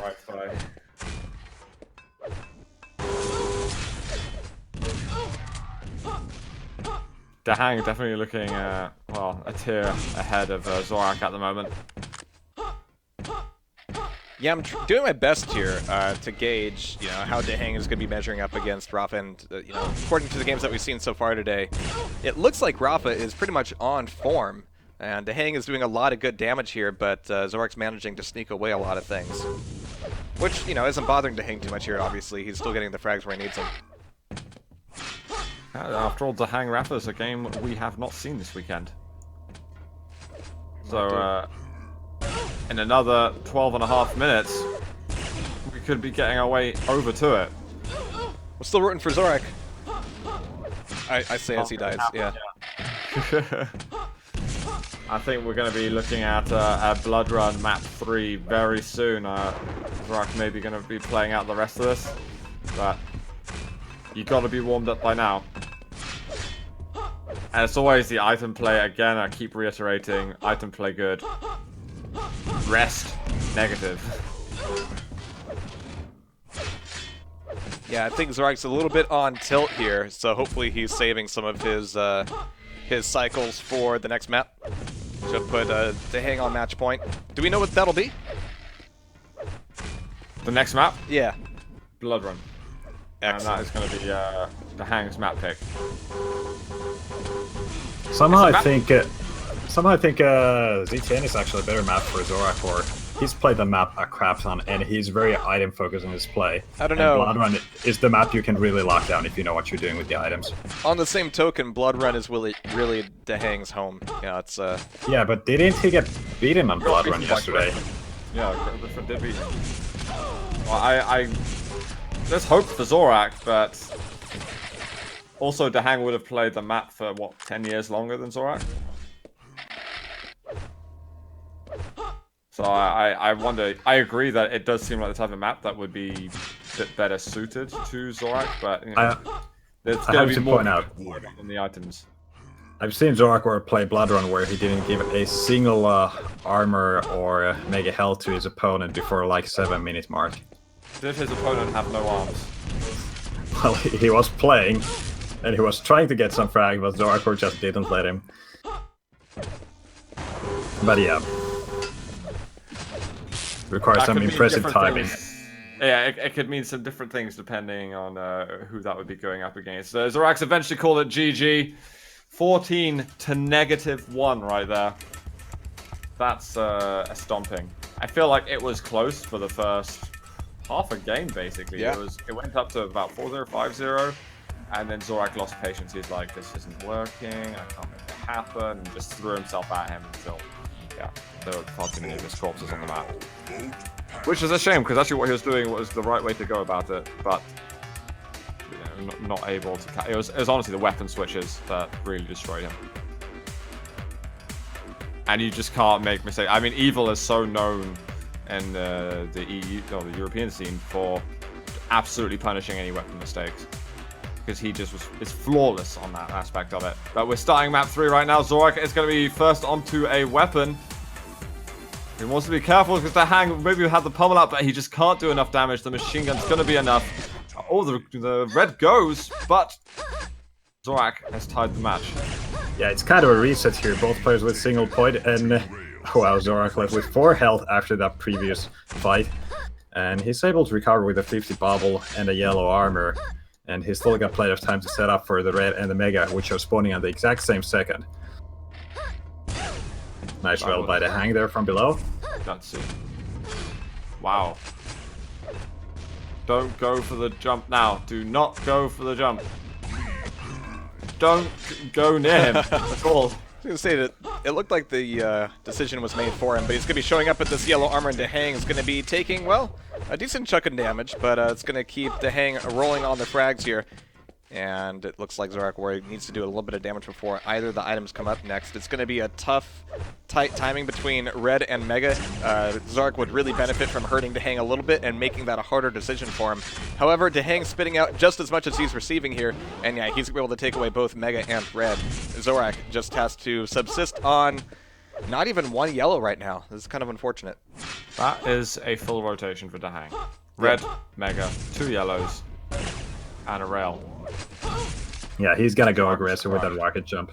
ZorakWar has to escape. He has to find some place to hide in. He was actually hiding in that 50 bubble corridor, so DaHanG just still got him locked there. And he finds the shot. Oh, he's just nabbed a little yellow. He might get himself another yellow if he can guess the timing of it. Think he's going to hear it spawn again. Wants to grab a rail, but that's not worth it. I was just looking at his point of view, and he was shaking his mouse violently there. Not happy about that outcome. Oh no, he's going down. 1 health, and long-range shotgun going to be absolutely fine. It's kind of an awkward first 2 minutes for Zorak. He's having to deal with a lot more aggression from DaHanG than we've seen, not only in this series, but generally from him. So 5-on-2 immediately here, just in the first 2 minutes. And DaHanG's going a little bit silent, trying to set up a trap here. Gonna see if he's gonna come down for LG. There it is, and he's already gone. He doesn't want to stick around for that fight anymore. That's gonna be giving a red armor over to DaHanG. And Mega's not gonna be up for a while either. However, Zorak's finally been able to get himself stacked up on yellows. No rail for him though. He's gonna be sacrificing 1 rail hit in order to make that grab. And now he's in a really terrible position here, starting to eat a little bit of splash damage from the grenades.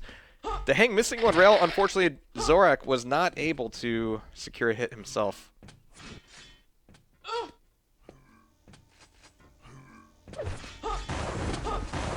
wow, I thought DaHanG would actually get a bit more damage there. I was assuming that Zorak just went for the item and was like, screw it, it doesn't matter where he is. Rockets out. DaHanG hitting so much more damage than him. And the rail right at the end, that is the worst news possible for Zorak. He's actually looking decent right now. He got impatient and chased him through a teleporter. Questionable plays there. Ow, ow, ow, it burns. And again, Zorak has to spend so much time, you know, recovering on 25s and looking for shards, and it's just not fun. I mean, sweet release from that frag there. DaHanG finally nailing it down. I mean, at this point, ZorakWar played significantly better Quake at QuakeCon 2015. He was, you know, toe-to-toe with a high-performing Rapha at QuakeCon 2015. And you know, there is something to be said about, you know, playing on LAN. Not only the fact that you're on LAN, but just the atmosphere of it, having physical access there. This maybe more oxygen in the hotel room than there is in his own bedroom. I don't know. There's something about it. Maybe that's it, actually. Maybe Zorak responds very well to that LAN environment. I mean, he's not the most LAN experienced person there is, but this would be his third QuakeCon. And he can definitely get himself... And he's 21 now this year, so we you know, we'll have to be careful. That can only be a downfall. Oh, jeez, these rails coming out of DaHanG. I'm sure even Zorak can't believe them. Was like, oh, why? I'm supposed to be recovering here, not taking damage here. But through the teleporter, he was taking more damage off the splash from the plasma than he was giving out. Tell you what, audience, I'll save you 5 minutes right now. It's going to be a Rapha versus DaHanG final. I think everyone was expecting this on some sort of level. Just in case there are a few of you there who were wondering, maybe there can be a comeback here. But well, there's still time. There's still 5 minutes. We're only halfway through this game here. ZorakWar has been able to build a stack. There's too much evidence that has pointed at Zorak being underperforming compared to last year's LAN performance. I don't know. Well, I'm willing to wait on that one. It was really nice of DaHanG, though, to pop Zorak over to the red armor, giving him... Was that his first red armor pickup? Third one, okay. Well, that was nice of DaHanG. What a pal. Not a single mega, actually. It's good you bring up the items. Yeah, 3 reds, 13 yellows. You know, for the person out of control, you're meant to be getting loads more yellows than the person in control. He's got 1 more yellow. Yeah, and he's that's oh my the problem. No, the problem is also that he's got 50% of the damage that DaHanG's got. Less than 50%, actually. He's got 1,250 damage to DaHanG's 2,600. That is a massive discrepancy right there. I almost feel like on LAN, the tables here are going to be reversed. I don't know. I'm anxious. I hope that in these, I think it's 19 days left to QuakeCon. Actually, I might be wrong. I think I'm looking into too many. That's way too many days. There's way less than that, yeah. Oh, Christ. Time is getting short now. Oh, jeez. That LG's just got a magnet attached to his forehead. I mean, like I said, I mean, this is ZT, and it really is DaHanG's home. I mean, this is the map that you'll see tossed against him more often than not. And there we have it. 2-11 will be our final score. Zorak not quite able to take a map off of DaHanG in this series. He was able to make it all the way here to the semifinals, but he's going to be dropping out, which means, like you said there, Zoot, we're going to be seeing our grand final, Rapha versus DaHanG. That's the one. How many times have we seen these guys in finals? Well, in not In North American all the finals, time. yeah. Okay, let's be specific here, yeah. In the QuakeCon finals, I don't think they've ever met. Oh yeah, a few times since 2010, like twice. What, at a QuakeCon final? Yeah. Oh no, you're probably right. I always feel it's like DaHanG Cypher or Cypher versus Rapha or something like There that. have been a couple years where Cypher, you know, didn't show up. Before the reign of evil started. Yeah. I feel like the finals that maybe DaHanG has been versus Rapha just hasn't really marked much in my mind. Hasn't been the most memorable. But in terms of online cups, yeah, these are the guys which always go head-to-head in the finals of the NA Cups. It's very interesting to see, though, how it performs. I always see it as both these guys on paper are extremely talented, but there's some kind of mental barrier protecting Rapha where DaHanG's not able to really get past it. Or maybe it's, you know, an issue in himself. He just sees Rafa in a particular light, and he's just not able to get past it. You know, that mental game, having that mental advantage. He never seems to be able to get that.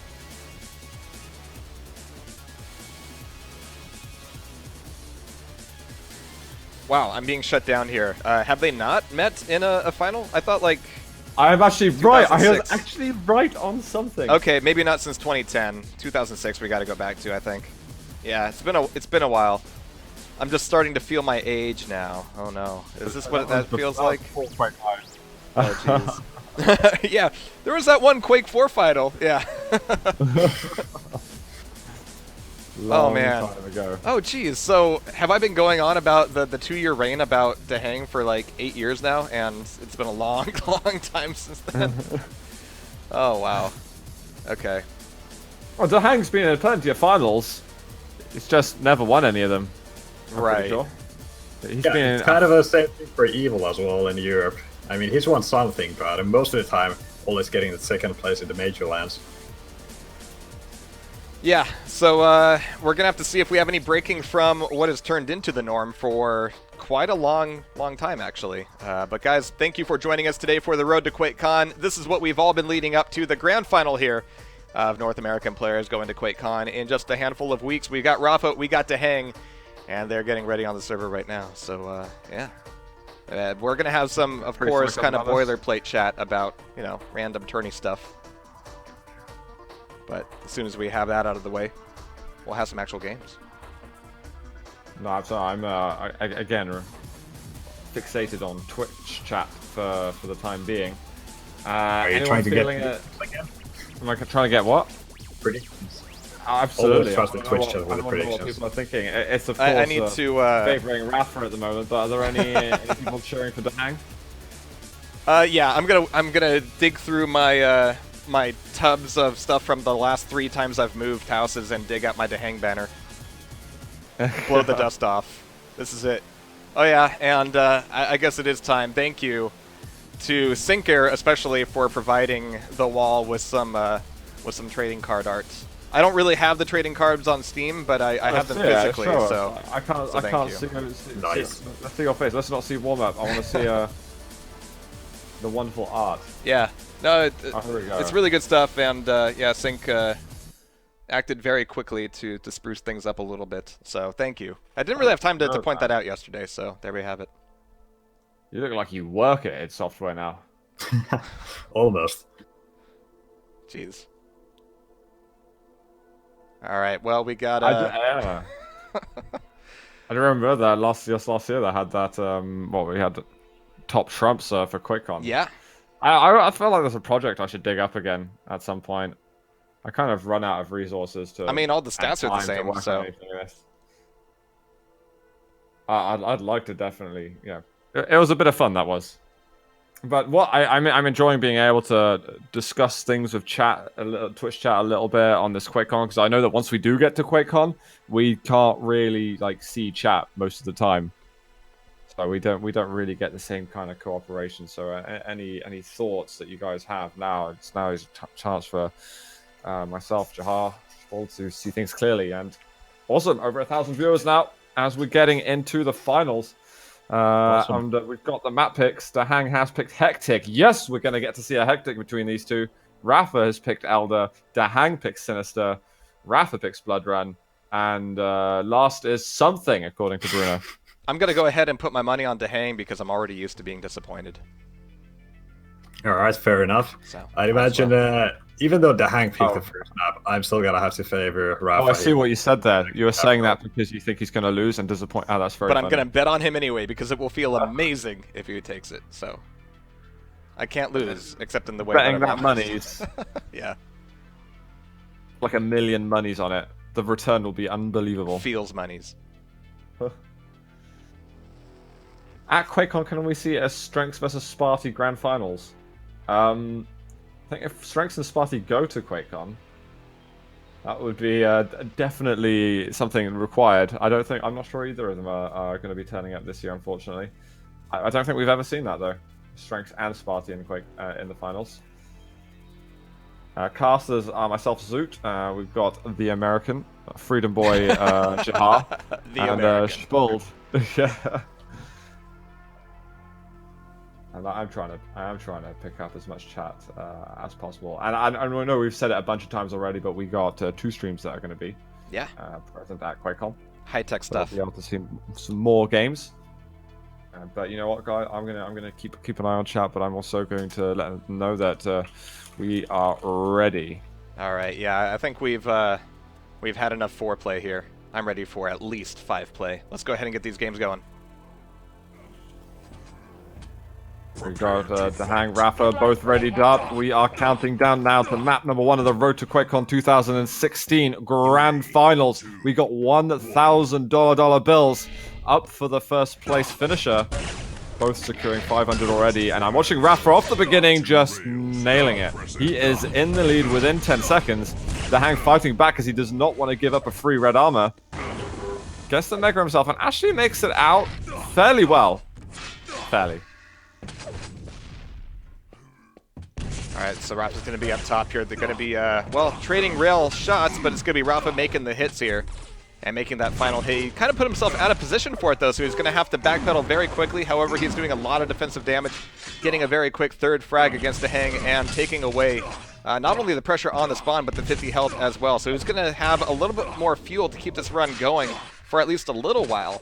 Perhaps the Mega Health will be the first opportunity for DaHanG to slow things down a little bit, or Rapha's going to shove in here and do a lot of damage. No, he misses all of his rockets, and that's a lot of free damage DaHanG gets off of his LG. He needs more free damage, though. Yep, Rapha gets to land the rockets afterwards, even though he wasn't that good on the Mega exit. Now Rapha, he probably wants to get some more health here. The 50 bubble is not up for him. So, gonna have to play maybe a little bit more careful here. DaHanG's been able to build a little bit of stack. He's got that yellow armor, or health.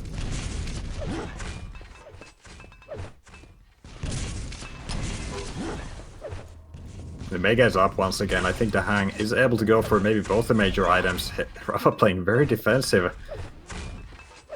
Nice from DaHanG, securing 2 major items. This is, yeah, brilliant. Yeah, he hasn't taken any damage yet, and he's now about to take all of the weapons. Get a bit of rocket ammunition, and he is looking good to get himself in this game. So this is it. He's on 2nd rotation and still no frag. Yeah, so Rapha's trying to get some free damage out of these tight angles now. But looks left when he should have looked right, and that's going to be a nice rocket coming out of DaHanG. Rapha a little bit on the chase here, looking for him, actually coming out of the teleporter, and it's taking direct rocket after direct rocket, down to 6 health, backpedaling through the teleporter. It's going to be DaHanG finally getting on the board. He's not quite railable, but he's damn close, and red armor's going to be up. It's going to be a little bit risky for him as Rapha takes away an LG, but the shotgun is going to finish him off, keeping him alive and keeping his momentum rolling.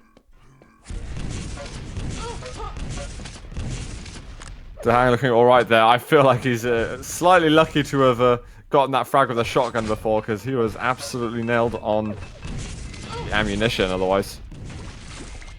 Once again, DaHanG trapped here at the Mega, and this time Rapha landing some good damage at the exit. So he's gonna be happy with the amount he dealt, and landing the rail on the red as well. DaHanG is left kind of low. He's still got plenty of armor, but a 50 bubble or those 2 25s would be perfect for DaHanG right now. Yeah, it's a difficult risk and reward setup here for Rapha, because now twice he's gone down to punish DaHanG at ground level on the Mega, and twice he's been punished for it. Going up top allowed him to rain down some more rockets, but nothing connecting means DaHanG gets out of there for free. And so DaHanG down to 2 health, but he comes around the corner with a shotgun, could not get a beat on him. And so that'll be Rapha kind of taking position here once again. Alright, DaHanG still left low. This is going to be another one. Can't even reach those 25s there. Sorry, DaHanG. And you can see Rapha trying to put the pressure on the railgun pickup right off the spawn, but not able to land the damage. And DaHanG's got the most important weapon once again. If he can land like 1 or 2 shots on this next red, it'll be all good for him. Both players missing a lot of the shots. Finally, Rapha lands the first one, and there's the return one. Oof. It's still kind of chancy for both of them if Rapha ends up getting railed.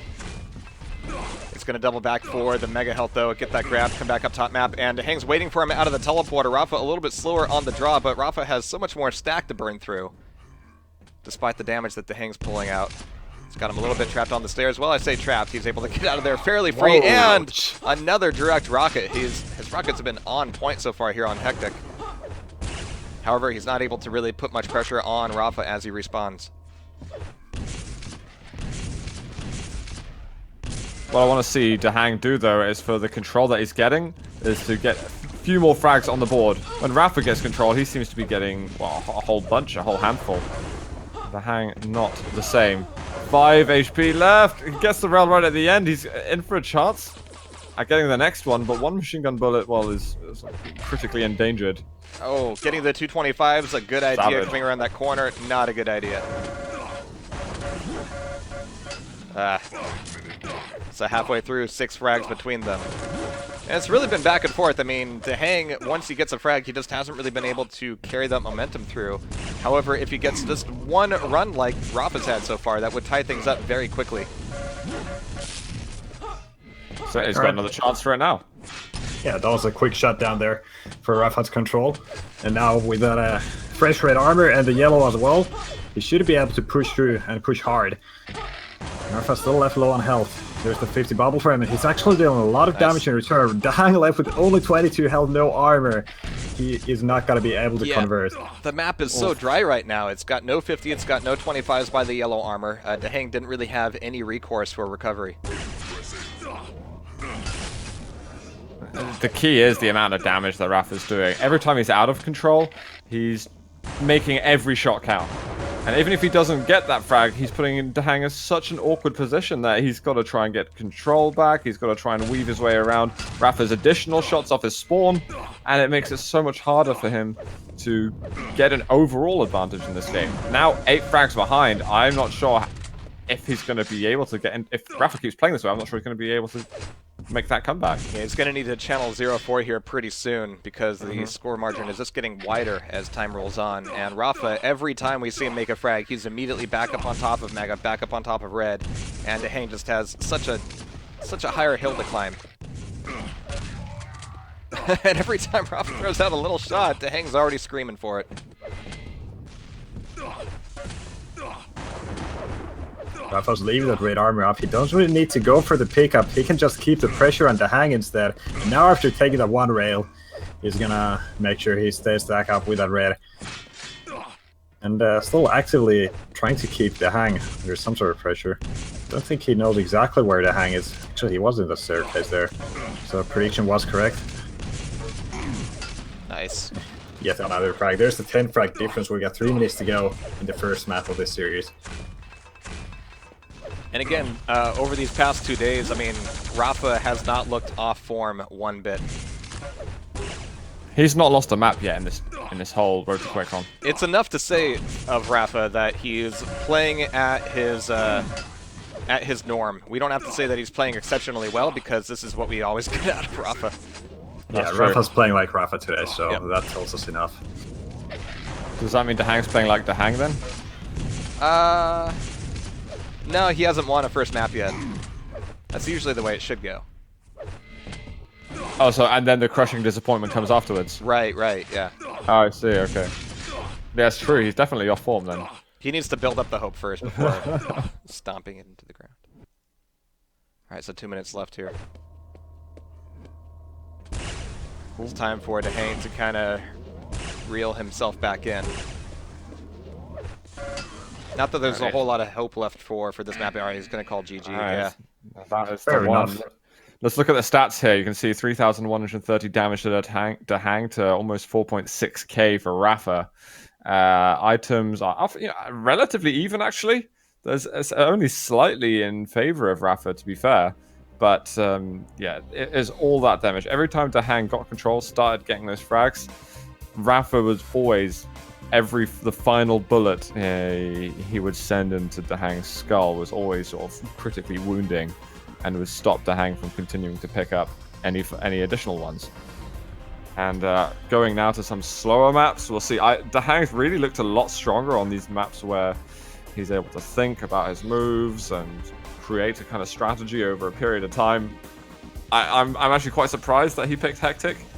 It feels like... I don't know, just a generally odd pick from himself. I don't know if he's been shining particularly on the map, but it's, yeah, like someone said in chat earlier, Rapha just doesn't lose Hectic.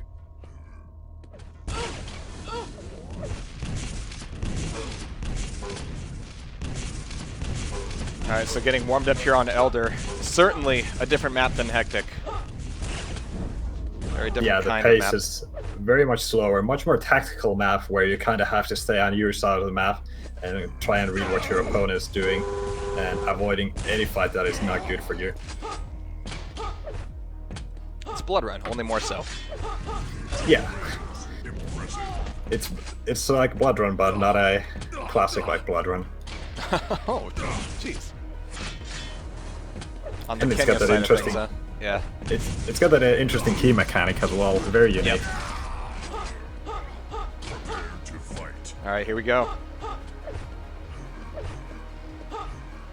Time for DaHanG to show what he's made of over here. We're on Rapha's map pick, but DaHanG looking for a good start on this one. Top yellow for him, making it over to red. Nope, not making it over yeah. to the red. He doesn't want to Right, give he's away the making- sound cue. This was intentional, obviously. It's a delay. You know? Yes, yeah. I don't A know. confusion tactic. I tried to see if Rapha heard that pickup. I don't know, maybe some kind of reaction that a player might make during that case. I couldn't really tell. So if Rapha goes for red early, and you know, it's unlikely to be fair because you usually sit and wait to bait it out a bit. Then maybe something could go right here for DaHanG. No rockets though for DaHanG, and he's going to see that key go away. Rapha really paying very careful attention to keeping a hold of that. Algae was looking okay for DaHanG for a moment. Oh, no, he can't quite get an angle, and there's going to be a dismount there from Rapha. He's going to be fine over here to make it away. Oh my god, he's really struggling. Good damage with the machine gun from DaHanG. The decision to Yeah, come good back call. was on point in terms of timing. He was a little bit lost in terms of the aim, at least initially, but that LG certainly made up for it. However, Rapha's on the side of the map right now where recovering from that kind of damage is rather trivial. And so now DaHanG is left relatively weak without a whole lot of recourse. He's going to be maybe waiting for this YA once again. But that means he can't really put a lot of pressure on this next red armor. It took him so long to recover here that he's essentially stepped out of the running for map control. Well, the good thing is, though, is that he hasn't lost a frag during the period of losing control as well. So he is able to slow play it a little bit and see what he can cobble together over the coming seconds, minutes. Just one bubble at a time. And just playing the defensive game, trying to stay on the top position, able to secure himself that one yellow armor. He's actually been able to build a fairly decent armor stack here, even though he's been more out of control. Alright, he's doing well with his yellows. I guess Rapha's not paying too much attention to them. Or actually, Rapha might be picking up the railgun on the other side of the map, which just unlocked at the 2-minute mark. As it stands, it's 6 yellows for DaHanG and a 1 red to 3-3-3 for Rapha and all the items. DaHanG's got himself in a good position now. He's just looking for an opportunity for damage on the red armor. Rapha's got to know that he's up there and he's going to go for it anyway, and we've seen some excellent rocket hits from Rapha so far today in the same spot, and that wasn't quite on par. 31 damage. Well, that grenade will certainly help out a little bit. So it's safe for DaHanG to leave Mega Health right now. But where is he going to find Rapha? Where's Rapha going to find him? Yeah, Rapha's on 200 now. Jeez. He's going to be on the hunt. It's like every time DaHanG thinks, aha, I've gotten behind him, he has to turn around and deal with Rapha behind him. This is good. I like these kind of slow games, though. It's fine that he can be gutted that Rapha's in a position that he didn't want him to be, but as long as he's not giving up that frag and also giving up that damage, then it's okay. He's got all the minutes in the world to kill at the moment. At this moment, we could go to 16 overtimes. As long as he doesn't give up that frag, it's all right. Yeah, this map is Quake E1M2, only with a little bit more breathing room. DaHanG would like a bit more breathing room, though. Yeah, I mean, he's got himself so turned around. I mean, Rapha's able to take away Mega, and DaHanG thinks he's right around the 50 health corner. Dear. And all that preparation just gets laid to waste as DaHanG will have to run back over towards the Mega side, but there will be hardly anything there for him to recover on. So he's going to be left weak here as Rapha's going to be popping up, trying to push in on him. DaHanG's LG saving his life, just keeping him at an arm's reach. But for how long?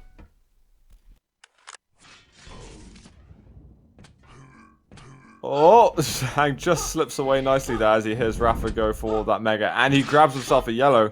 The recovery's happening. And Yeah, DaHanG somehow. is picking all the right hallways to go down. Rafa's having a hard time predicting DaHanG's movement here. Can't really catch him anywhere. Okay, there we go. Finally found him, and he's dealing some heavy LG damage. And Rafa on the board with the first frag, and he's able to get this red armor straight off after getting the frag as well. So he's been able to recover quite quickly. Which changes the game, of course. He can no longer kind of bide his time the way that he has. He needs to get a yellow and start looking for very real opportunities to do damage on Rafa every time he goes for the mega, every time he goes for the red armor. However, he's still just concentrating on running right now. Those rockets did some okay damage, though, but he's going to lose his window of opportunity to capitalize on it as Rafa takes away red armor here, and then very soon, mega health. What is that plasma? Yeah, Impressive. so much damage there. 5-minute warning. Feeling a bit bad for DaHanG after all that hard work he put into trying to make that comeback. He's going to survive just a little bit and just try and do a little bit of a swapsy there with Rafa. He's on the mega side of the map now, I believe.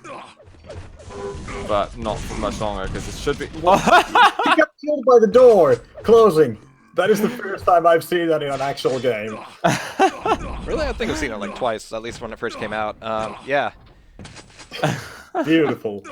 I think 0-4 is in disbelief at this point. That doesn't happen.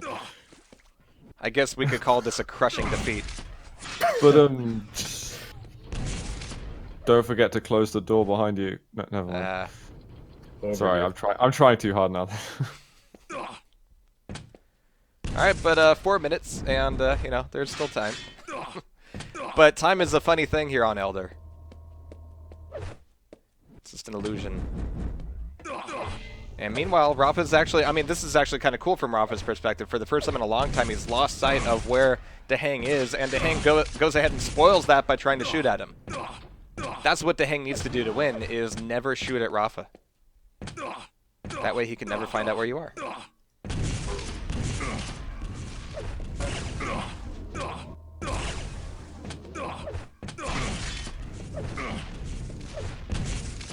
Alright, so, just,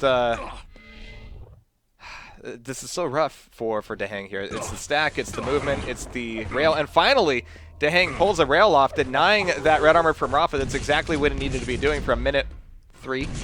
But now Rafa is going to be pulling back here a little bit, DaHanG finally getting that red armor. But the difficult, well, I don't know. The difficult thing about situations like this is, yay, you've got the item, but that time you spent getting the item means that your opponent can now disappear. No, this is definitely it. I don't think you understand, Alex. Oh, well, okay. Educate me, Zoto. This is the moment I'm believing now. I feel like this has been an epiphany, and DaHanG's doing something absolutely right. It's gonna happen. And I think this last 2.5 minutes is gonna be tantalizing. He found Rafa there on the bottom yellow, landing some rocket, but out of rocket ammo. This is a huge catastrophe for DaHanG's comeback here. I feel like what needed to happen was none of what just happened. Yes, I do agree, 100%. A completely different fight really should have ensued. DaHanG, I mean, he couldn't have picked many worse fights to pick just there. Yeah, Rafa was ready for him with that LG of his. And running out of rockets, I think that was the biggest problem. Alright, so final 2 minutes, and with 6 frags to pick up here. Yeah, this just isn't going to go DaHanG's way. However, he's slowed down the frag counter here, but it all started with frag number 1. There was so much lead up to that first one. Everything else is just kind of just details. Yeah. If you want to be more convinced at Rafa's dominance, just look at the items now. Perfect timing again. These guys know exactly when to call GG. It's so beautiful. It's definitely very helpful for me. That's a huge item advantage. Obviously, now the mega side of it's going to be massively helped by the fact that Rafa had the key for, I believe, the entire game. But yeah, DaHanG doing his best, obviously, what he can with the yellows. He's making a good effort at the beginning, but in the end, I mean, Rafa was slowly closing the don't make a door joke. Yeah, I mean, it's the He was just closing in on him, you know. Yep. All right, so this is match point for Rafa now. One more chance for DaHanG to stay in this best of 5 series at the grand final of our Road to QuakeCon coverage right here on, well, QuakeCon, I guess. Just a few days away now. These guys are going to be sure to duke out whatever differences they have on LAN. So this is just a taste. At least DaHanG has looked vaguely like there are parts where he can beat Rafa. Sort of. He's got his chances. I'm on DaHanG right now. Yep. I'm gonna watch him set off now. He's got himself a red. Yellow does need to get a few better weapons, but he's on his way to them as we speak. I think it's a pretty standard item setup or rotation from the beginning. Yeah, but you could feel the tension where DaHanG is wondering if this is going to be standard or if Rafa's going to pull something a little bit nasty. Well, coming into the first fight for red armor, DaHanG is looking for these rails and not connecting with them, unfortunately. This still means that he can probably justify an attack on Mega Health, but he might be leaving it up completely in favor of lower YA. Is this going to be the moment where lower YA is safe, or is Rafa going to be there? No, he's going to be able to get away with that, so that keeps him in the running here. However, that does let Rafa run away.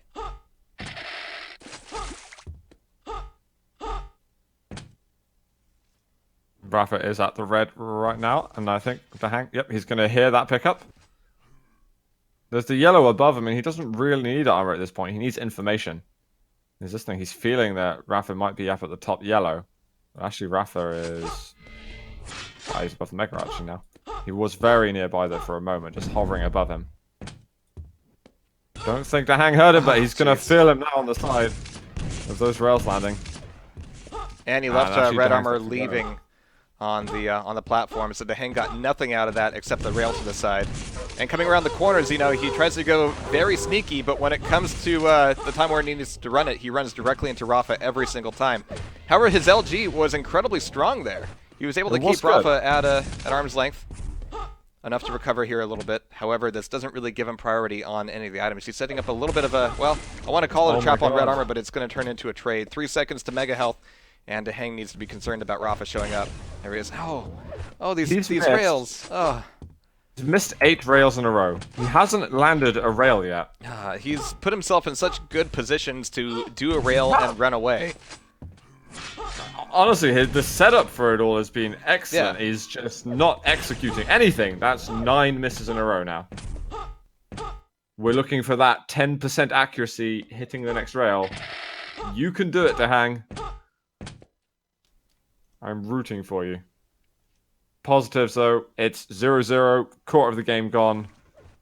DaHanG still giving himself much hope. Yeah, DaHanG hanging out on the opposite side of the map while the Mega spawns it. Rafa picks it up. DaHanG just wants to stay quiet and get these yellows, get himself an armor stack going. He knows Rafa's already on 200. He can't do much about it if he doesn't land those rails. A lot of resources. Situation. Nope, still 0%.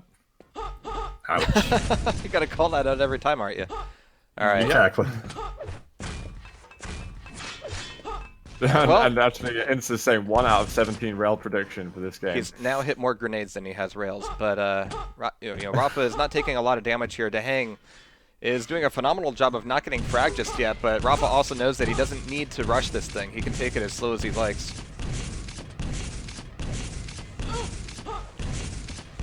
Is Rafa's hitbox working?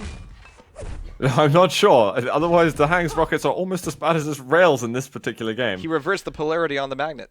It's no good. Alright, so DaHanG's still hoping to hatch a red armor here. He's going to come up for it. And here's Rafa finally to put the pressure on him. That LG is going to burn off a bit of that armor, but DaHanG still gets away. But it's going to be Mega taken away by Rafa. Yeah, that red armor was going to be very difficult for him to run directly from red to Mega without getting punished for it. Oh, don't get caught on the stairs, yeah. This is okay for DaHanG, actually. He's done all right there. Yeah. Got himself to 200 armor. He did a little bit of damage to Rafa. And Rafa's definitely going to care about this red coming up. Come on, hit it! Hit the damn rail! Oh my god! That's 12 misses in a row. With not a... It doesn't matter, he hasn't hit one. Let's just assume they're in a row. The rocket work, though, is definitely better. I think he hit a chunky one right at the end there. Yep, that was a direct in the end. And now catching Rapha on the top there. Not really landing much damage, and once again with that rail. Yes! There we go. 7%. It's only going to go up from there. Are you so sure? Don't say that. almost halfway through. Oh, this is a good initial rocket there. For the first time in a long time, DaHanG comes up a jump pad, and Rafa's not in the perfect position to do him damage. And so getting stuck on the stairs there, that's one of the worst corners to get stuck on. That's going to be DaHanG taking the first frag, and now the river's been released, and DaHanG is looking for more free damage here. He's not going to get it immediately, but Rafa's definitely on the run here. Oh, this is glorious for DaHanG now. He's got a massive chance. He cannot let Rafa get the turnaround on him to pick up the red. I feel like just get out of here. At this point, there's not much Rafa can benefit from apart from the top yellow. Just assume he's going to take that and try to land a rail soon. Oh my god. Nice job there by Rapha, dodging those rails. Rafa's duck and jump game has been just on point today. Need to nerf ducks. I love people in chat saying, door him! All right, well, around a corner, and DaHanG still kind of gets the drop on Rafa. We certainly didn't see that in Elder. So now DaHanG's full 200-200. Doesn't have great positioning on Rafa just yet, but going silent on the upper Y is a good way to get that in a moment. As long as he doesn't get stuck exactly where Rafa got stuck for that frag.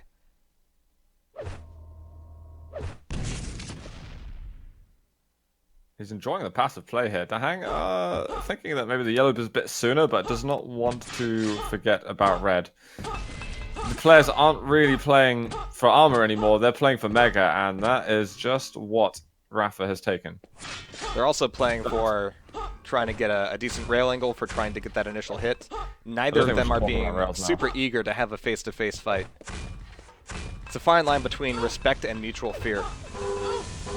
All right, Rafa but it's does going to get a rail going up. Oh. click, click. Oh, that... Oh, there's the rail, though. I mean, that's a Not moral quite enough. victory. I guess it's the red armor that Rapha picked in the heat of the battle that changed everything. Yeah, he just walked up the stairs with that LG saying, I'm going to take red armor now, and now that he's taken the one frag, he's taken both Mega and frag number 2. DaHanG is now in a situation where he needs to come back from this very quickly. There's also the rail that he got on the entrance. I mean, it all added up very nicely to get a fairly comfortable frag at the end of it. DaHanG finds him on the exit, less than 100 health. A rail would be extremely useful here. Rafa's got a yellow to set himself back up onto. And also counting the rails at this point. This is not the rail accuracy that you would expect from a world-class player such as DaHanG. And that 3-1 is making the game very difficult for DaHanG now. Exactly double the accuracy for Rafa with the rail. That's all? Alright, so Actually, surprisingly, yeah. final 2 minutes here. I mean, it's only 2 frags between them. We saw frag 2 and 3 happen very, very quickly. Just as Rafa was able to get that conversion frag. The same thing could indeed happen to DaHanG. However, he's having to run for so long. Oh, okay. Well, That LG. That's too hot. well, also that jump into Mega, not knowing where Rafa was going to be. Yeah, that too. Kind of lining yourself up for the perfect LG.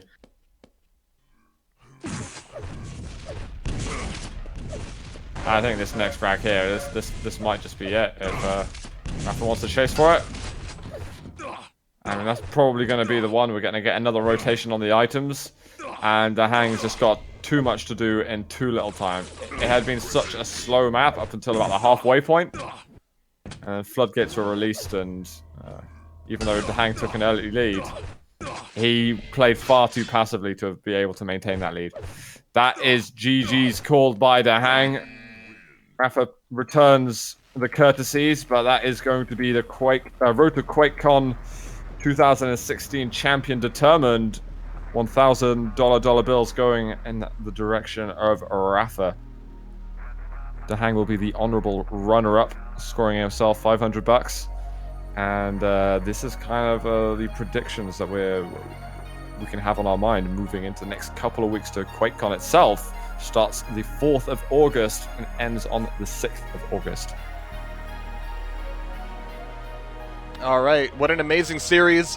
We did unfortunately see a bit of a, I don't want to say a shutout, but that's exactly what it was. Rapha just playing so on point. I mean, he's been so consistent here, and every performance that we've seen today has kind of hinged on, all right, is he kind of playing to par for himself for the performance that we've seen in the past?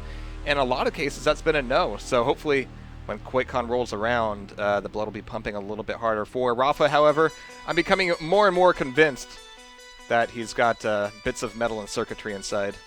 Is it possible to get him on Discord? Yeah, we can maybe get in there. Alright guys, so we're going to try to line up a Rapha interview. He's difficult to catch, but I think Zoo has some great balls left over. Let's see if he fancies it. I did the...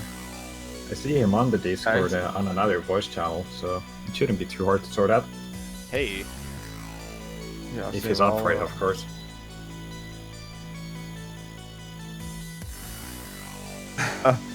Yeah, this isn't like last year where it's harder to speak for him then. But okay, let's get him on hopefully any second now. And we can think of some stuff to ask him. But you know, not losing a single map this weekend. That is quite an impressive performance. I mean, he did have his work cut out for him when you look at the lineup. People like DaHanG, ZorakWar, of course, as we saw in the semifinals and finals. Yeah. Hello. Hey. It's a good timing. I was about to make more awful door jokes, but welcome everybody. We got Rapha here, just taking down DaHanG in a very solid, not only 3-0 series against DaHanG, but everybody. Was it as easy as it looked, Shane? No, I would say not. I mean, when would I ever say yes? True. You know me. I mean, you're very diplomatic in your answers.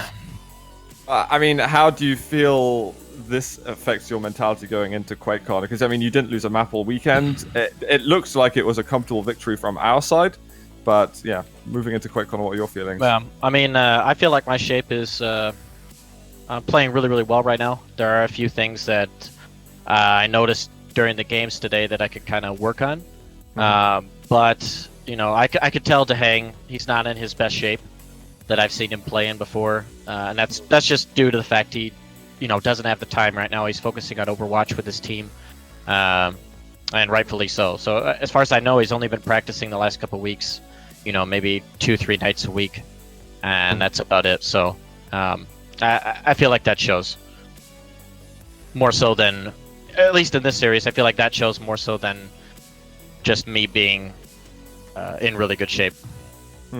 You mentioned that there's a couple of things that you noticed you want to work on. I mean, I don't want to put you on the spot too much, or if this is affecting your strategy going into the event, but what do you feel was your weakness? Because I mean, from our side, it was hard to notice many flaws.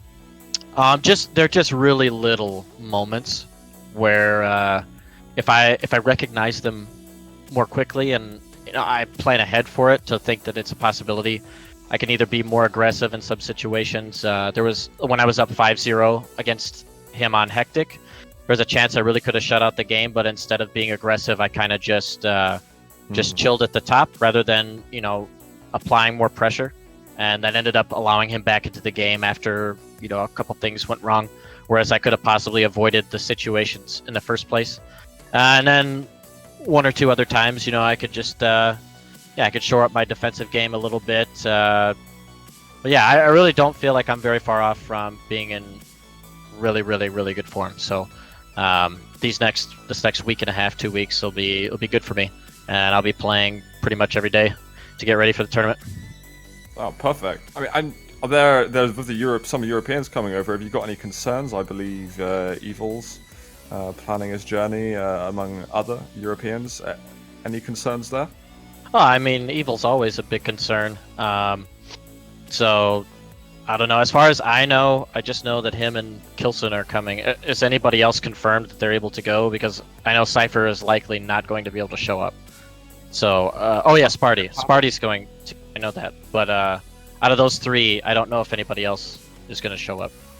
I heard Pavel possibly, but I'm not one to be able to 100% confirm that.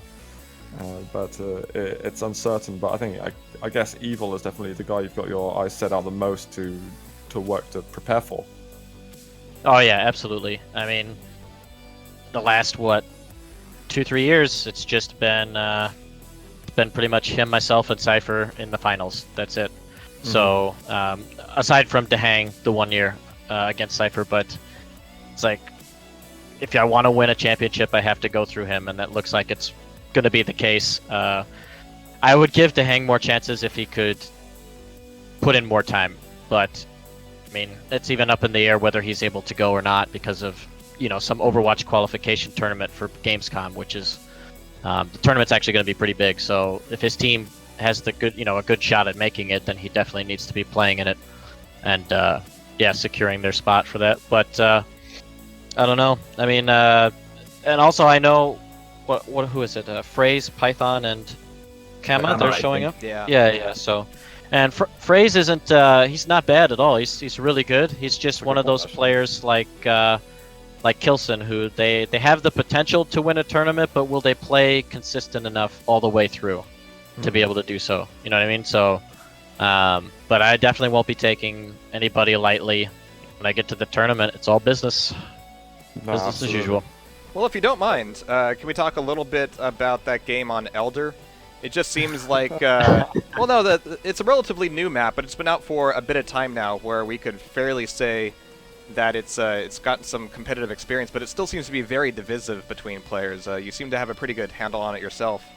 Okay. But that doesn't seem to be very global, especially since it seems over the last several years the game has been getting more and more tactile and turtley and kind of defensive, maybe plus back if I'm being unfair. But we see a lot of these games, especially on Elder, that turn into one frag kind of determining things. Yeah, I think part of that's the nature of just the map itself and the way that the key is currently designed. I mean, obviously it's too soon before QuakeCon to change it. They should just leave it as is. But I mean, an easy fix to it, in my opinion, would have been, and it's a fix that you could get the best of both worlds from what you're trying to accomplish there, right? So the whole thing is you want to have it so that one player fights for that objective, that key. They have an advantage. But, then you have the one player that's really down and out for a while. I feel like what they could have done is kept the key spawning, at the beginning like it used to last year, but it respawns every minute after it has been previously picked up. So just like a medkit. So that then, therefore, through the course of the game, if you happen to die with the key, like it won't just respawn. It'll respawn when the timer is up. So there's a potential for both players to, again, not have the key during the course of the game. There's also the potential for both players to have access to the key. So that then how differently would the map be played then if both players, for short periods of time, have access to the key and, free roaming through the top part of the map around the doorway? I think that would make it really interesting. You'd see a great mix of, when somebody definitely has a lock on the map because, they have the key and the other doesn't, but then it could equalize in two different ways by both not having it and then both having it at the same time. At least that's how I think the map could be done better. Otherwise, I actually like a lot of the fights and whatnot on the map, the way the rooms are designed in that respect, but the way that the current meta is for the map, it is very, very defensive because it's just having the key and holding the high ground on Mega side when you have the lead is just so strong.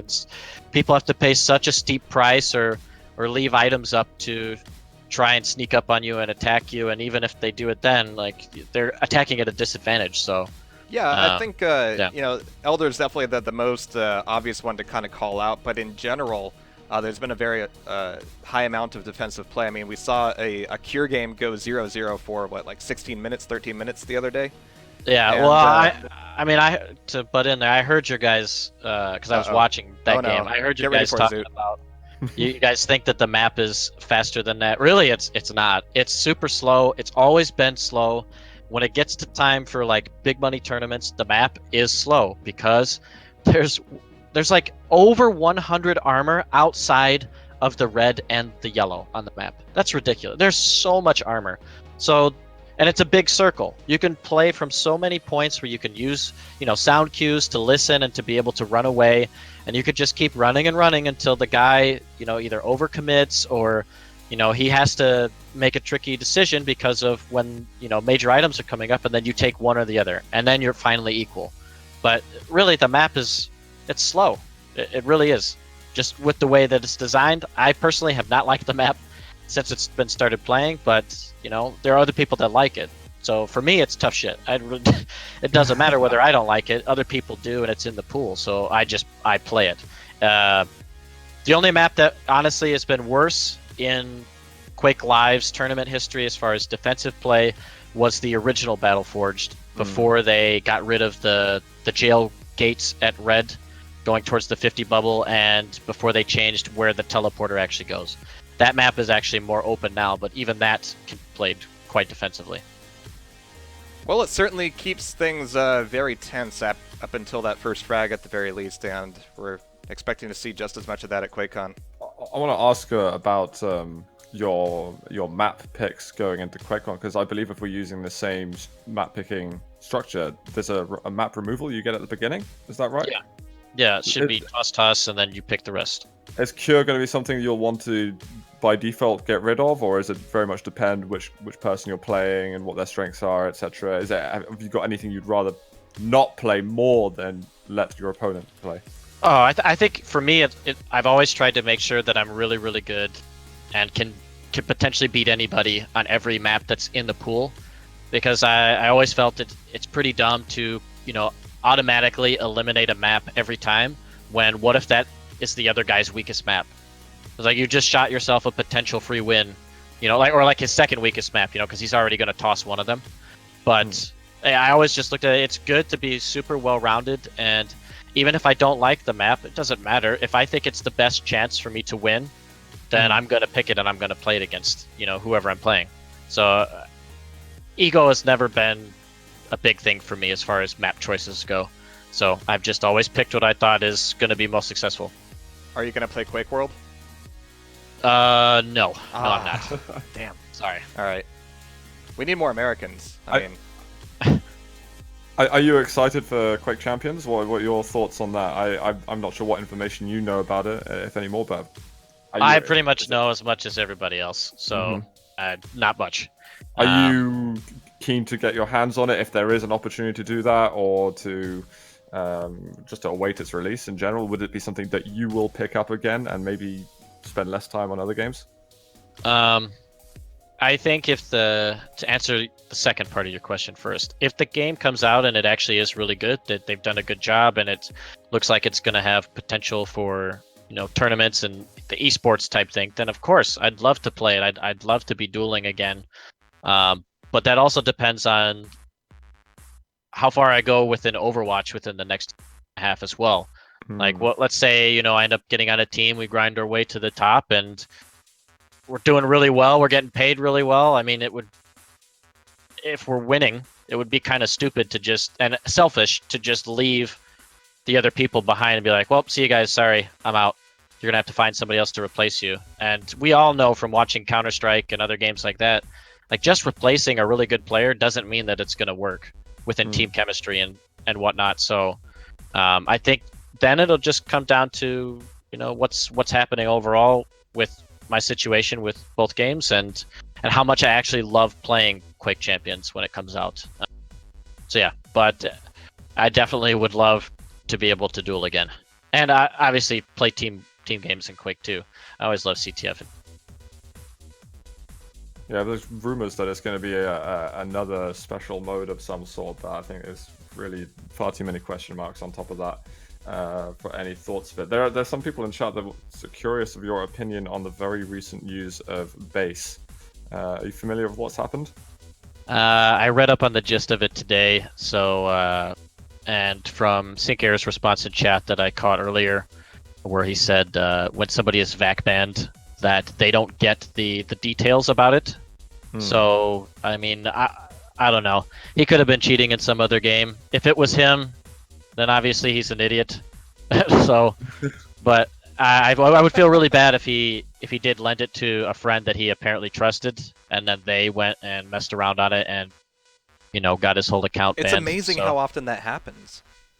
It yeah, happen all the time. Yeah, Yeah, just if you trust the players. Yeah, I don't know, but it is what it is. I think for him, he'll just kind of have to wait. I almost agree along the lines with Zoot here, where he shouldn't be playing in 125 FPS until, like the next Moscow LAN or whatever that they have, that they all get together and just kind of. This obviously it's not much money, but they all go to the play for pride and fun, and because Shapul pointed out earlier, he has beaten Evil on LAN, in matches. He is good. It's just always that fine line. Was he using a little extra help now, when money was on the line on online tournaments, because he could have potentially cheated in another game? And this is something that'll be really hard for him to ever take off of his name. Like, it's kind of what he'll be remembered for. So that's sad. Yeah. I want to talk to you about another player now, which is someone you had trouble with last QuakeCon. Almost caused a bit of hiccup. ZorakWar, I don't think has looked quite as impressive this weekend as he did last year. But that's because he's still looking for a teammate to play Quake World with. Hint, hint. Yeah. Have you? I'll still pass, but thank you. Have you got any thoughts on how he's performing at the moment? And is it someone who maybe you probably built a lot of respect in the way he played his game last QuakeCon? But have you lost that respect now, or is he still serious as ever? No, I definitely think that, I was about to laugh at the way that was worded too, Jar, thank you.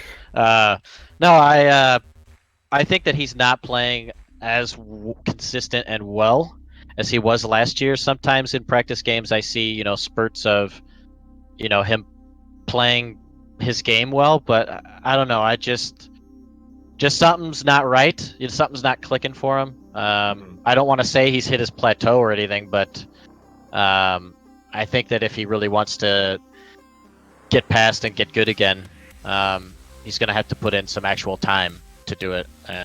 It's going to have to be like reviewing his own games and being brutally honest with himself. And what I mean by that is there are a lot of players that when they review their games are like, oh man, if I just would have hit these shots, I'd have been okay. Where it's like, the other guy, if he would have hit these other shots, you would have been dead way before as well. So you have to answer, when you look at your games and the mistakes you're making, you have to be brutally honest with yourself and try to look more for like, what are the aiming situations and such and decision makings that are within my control that I can do to make sure that I have good success? Am I putting myself in situations and fights that actually most of the time I will aim really well? And because I mean, like there was a time or two I died, today, like over this weekend, where it wasn't a bad play. Like I made the right play, I just didn't execute it. And then there was a time or two where I definitely messed up, like against DaHanG here on Sinister. Like when I went through the top corridor, I went through a little too aggressively, and I paid for it. I got bounced up over and over, and there's nothing I could do after that. So for me, that one is totally on me. Like in both situations, it's just failure to execute. And in the latter one, it was one of those where I should have made a totally different decision altogether.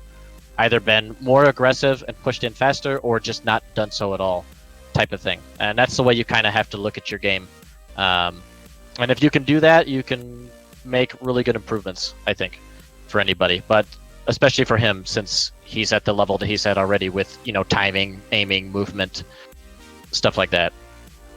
It seems he's got some of those factors down quite well, but as you say, a missing part of the puzzle. Do you not feel, though, I was saying a bit in some of the games he's played as well against you, that it seems maybe he's reverted back to a bit too much of an item-focused playstyle, which was something you sort of criticized them a little bit for in 2014. Yeah, I would agree. I think one thing I noticed against DaHanG, he had a really good, on Cure, when he was trying to come back, I feel like maybe sometimes him specifically, he might be thinking too far ahead. Like you need to plan ahead for what's going to happen, what you want to have work out, but you still have to live in the moment. And sometimes I feel like he plans ahead so much for the items that there are situations where it's actually dangerous for him to just freely go, where the route he's taking to the item, he needs to take it a little slower. But he just, he's thinking ahead to fighting at the item and neglecting that he could get caught out beforehand.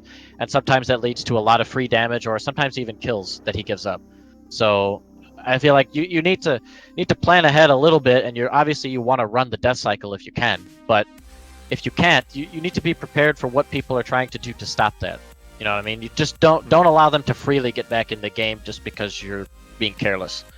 That would be my biggest advice, I think. I think actually Zorak's listening in chat at the moment. I can see him responding. Yeah. I'm sure he'll take all that absolutely to heart. And for some reason, people keep talking about the door. People are very much humoured that you witness someone getting killed. I was that's gonna actually ask. That's the first time I've ever seen that happen. I knew it could happen, but I mean, do you know how much damage likewise. doors do in Overwatch? in Overwatch, Yeah. I don't think they do any. I don't think that can happen. I rest my case. yeah. No, I remember Sinker saying something last year about it does 50 damage, I think. So and he was really weak already, so I guess just enough. Roll the dice. Excellent. Well, thank you, man. I think all of us are about to go collapse into a heap of flesh and bones and tiredness. How about yourself? Are you? Yeah, man. I think the rest of the day I'll probably just relax, go get a beer or something, just chill for the night, and then start practicing again tomorrow. All right, and then start packing up. Yeah. Oh, I leave on the Wednesday before the tournament, so Excellent. yeah, not too far ahead. To butt in a little bit and just ask, what is your practice regime looking like going into QuakeCon? Is it every day you're playing Quake, or because I know that you have got some, or you had at least Overwatch responsibilities. I saw you on stream a couple of times before. Yeah. Right now, the team I was playing for, we disbanded, and the timing with which for the big Gamescom tournament that was coming up, and with QuakeCon, I looked at it and I felt like I needed to make a solid decision, like which one am I going to do, and I felt like with the potential teams that I could possibly join right away, that and the amount of time to practice and qualify for the event, would we actually have a legit shot at winning?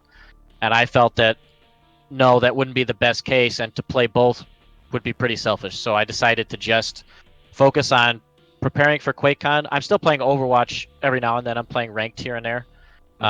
But I'm going to focus solely on Overwatch after QuakeCon, see what goes from there.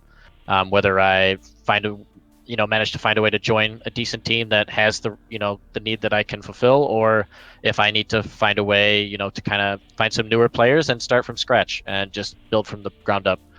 So yeah. Are you actually enjoying Overwatch? I actually do. I think it's a lot of fun, and I really enjoy the team aspect to it. And the thing is, though, I played some League of Legends for a couple of years, so the whole abilities thing and the So those chaining are your and standards. ultimate. So those are my standards. Yeah.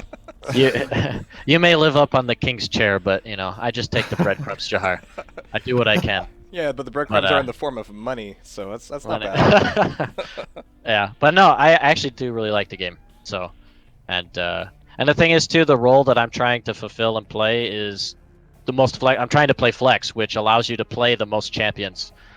So multiple DPS and off tanks and whatnot. So, so that obviously helps with keeping the game more fresh, because it's not like you're some Mercy main who has to play Mercy every game, God forbid, and that's all you get to do. But so for me, I get to definitely mix it up a bit more than that.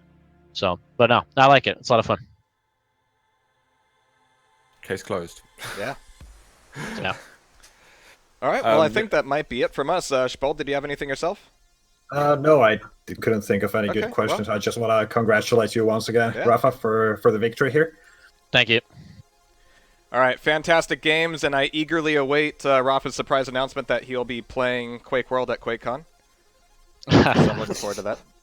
I'd just like to say thanks for throwing up this tourney. It is good to get tournament jitters again to play before a big event. And you guys did a fantastic job, especially Inns with adminning today and yesterday.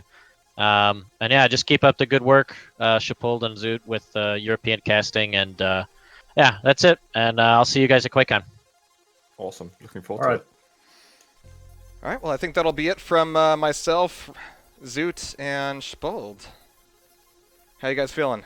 Hanging in there okay? Very good. Didn't go Like quite as what? late as we thought, right? It's all good. It's all good. Also Still feels like a delighted day for that, also delighted that this tournament's been put on, and it's so awesome to have so many of the Americans playing it. Inns, hats off to you. We'll start with the hat. We will go to other articles of clothing, I'm sure. But yeah, His ego is going to be like over 9,000 right now. Inns' I ego feel is bad only saying matched that. by his ability to run a very smooth tournament. And a huge appreciation. Fantastic at it. Yeah, a huge appreciation for actually changing the server when I couldn't connect. So, thanks. I know that was a big ask. Our hearts go out to him. All right. Well, there's no easy way to say goodbye, but I think we're gonna have to do that. It's true. It's All true. right. Up until QuakeCon, it's very, very close, and I'll be seeing at least one of you there. Hopefully, I'll make it there. No, I just I'll made sneak myself Spalding sad. into the suitcase. I'll be thinking about you the whole time, Spald. Promise. Awesome. All right, guys. I Couldn't think this ask will for be it. anything more. All right. So Yeah. next time the stream goes live, we will be live on location at QuakeCon 2016. Thank you for tuning in. It's been some amazing matches. A really good preview, at least at the North American side of the competition. I'm sure Europe has a few surprises up their sleeves as well. All right, guys. I think this will be it. Yeah. Have a good rest of the weekend. I'm gonna try to get some rest myself. Bye bye. Boy.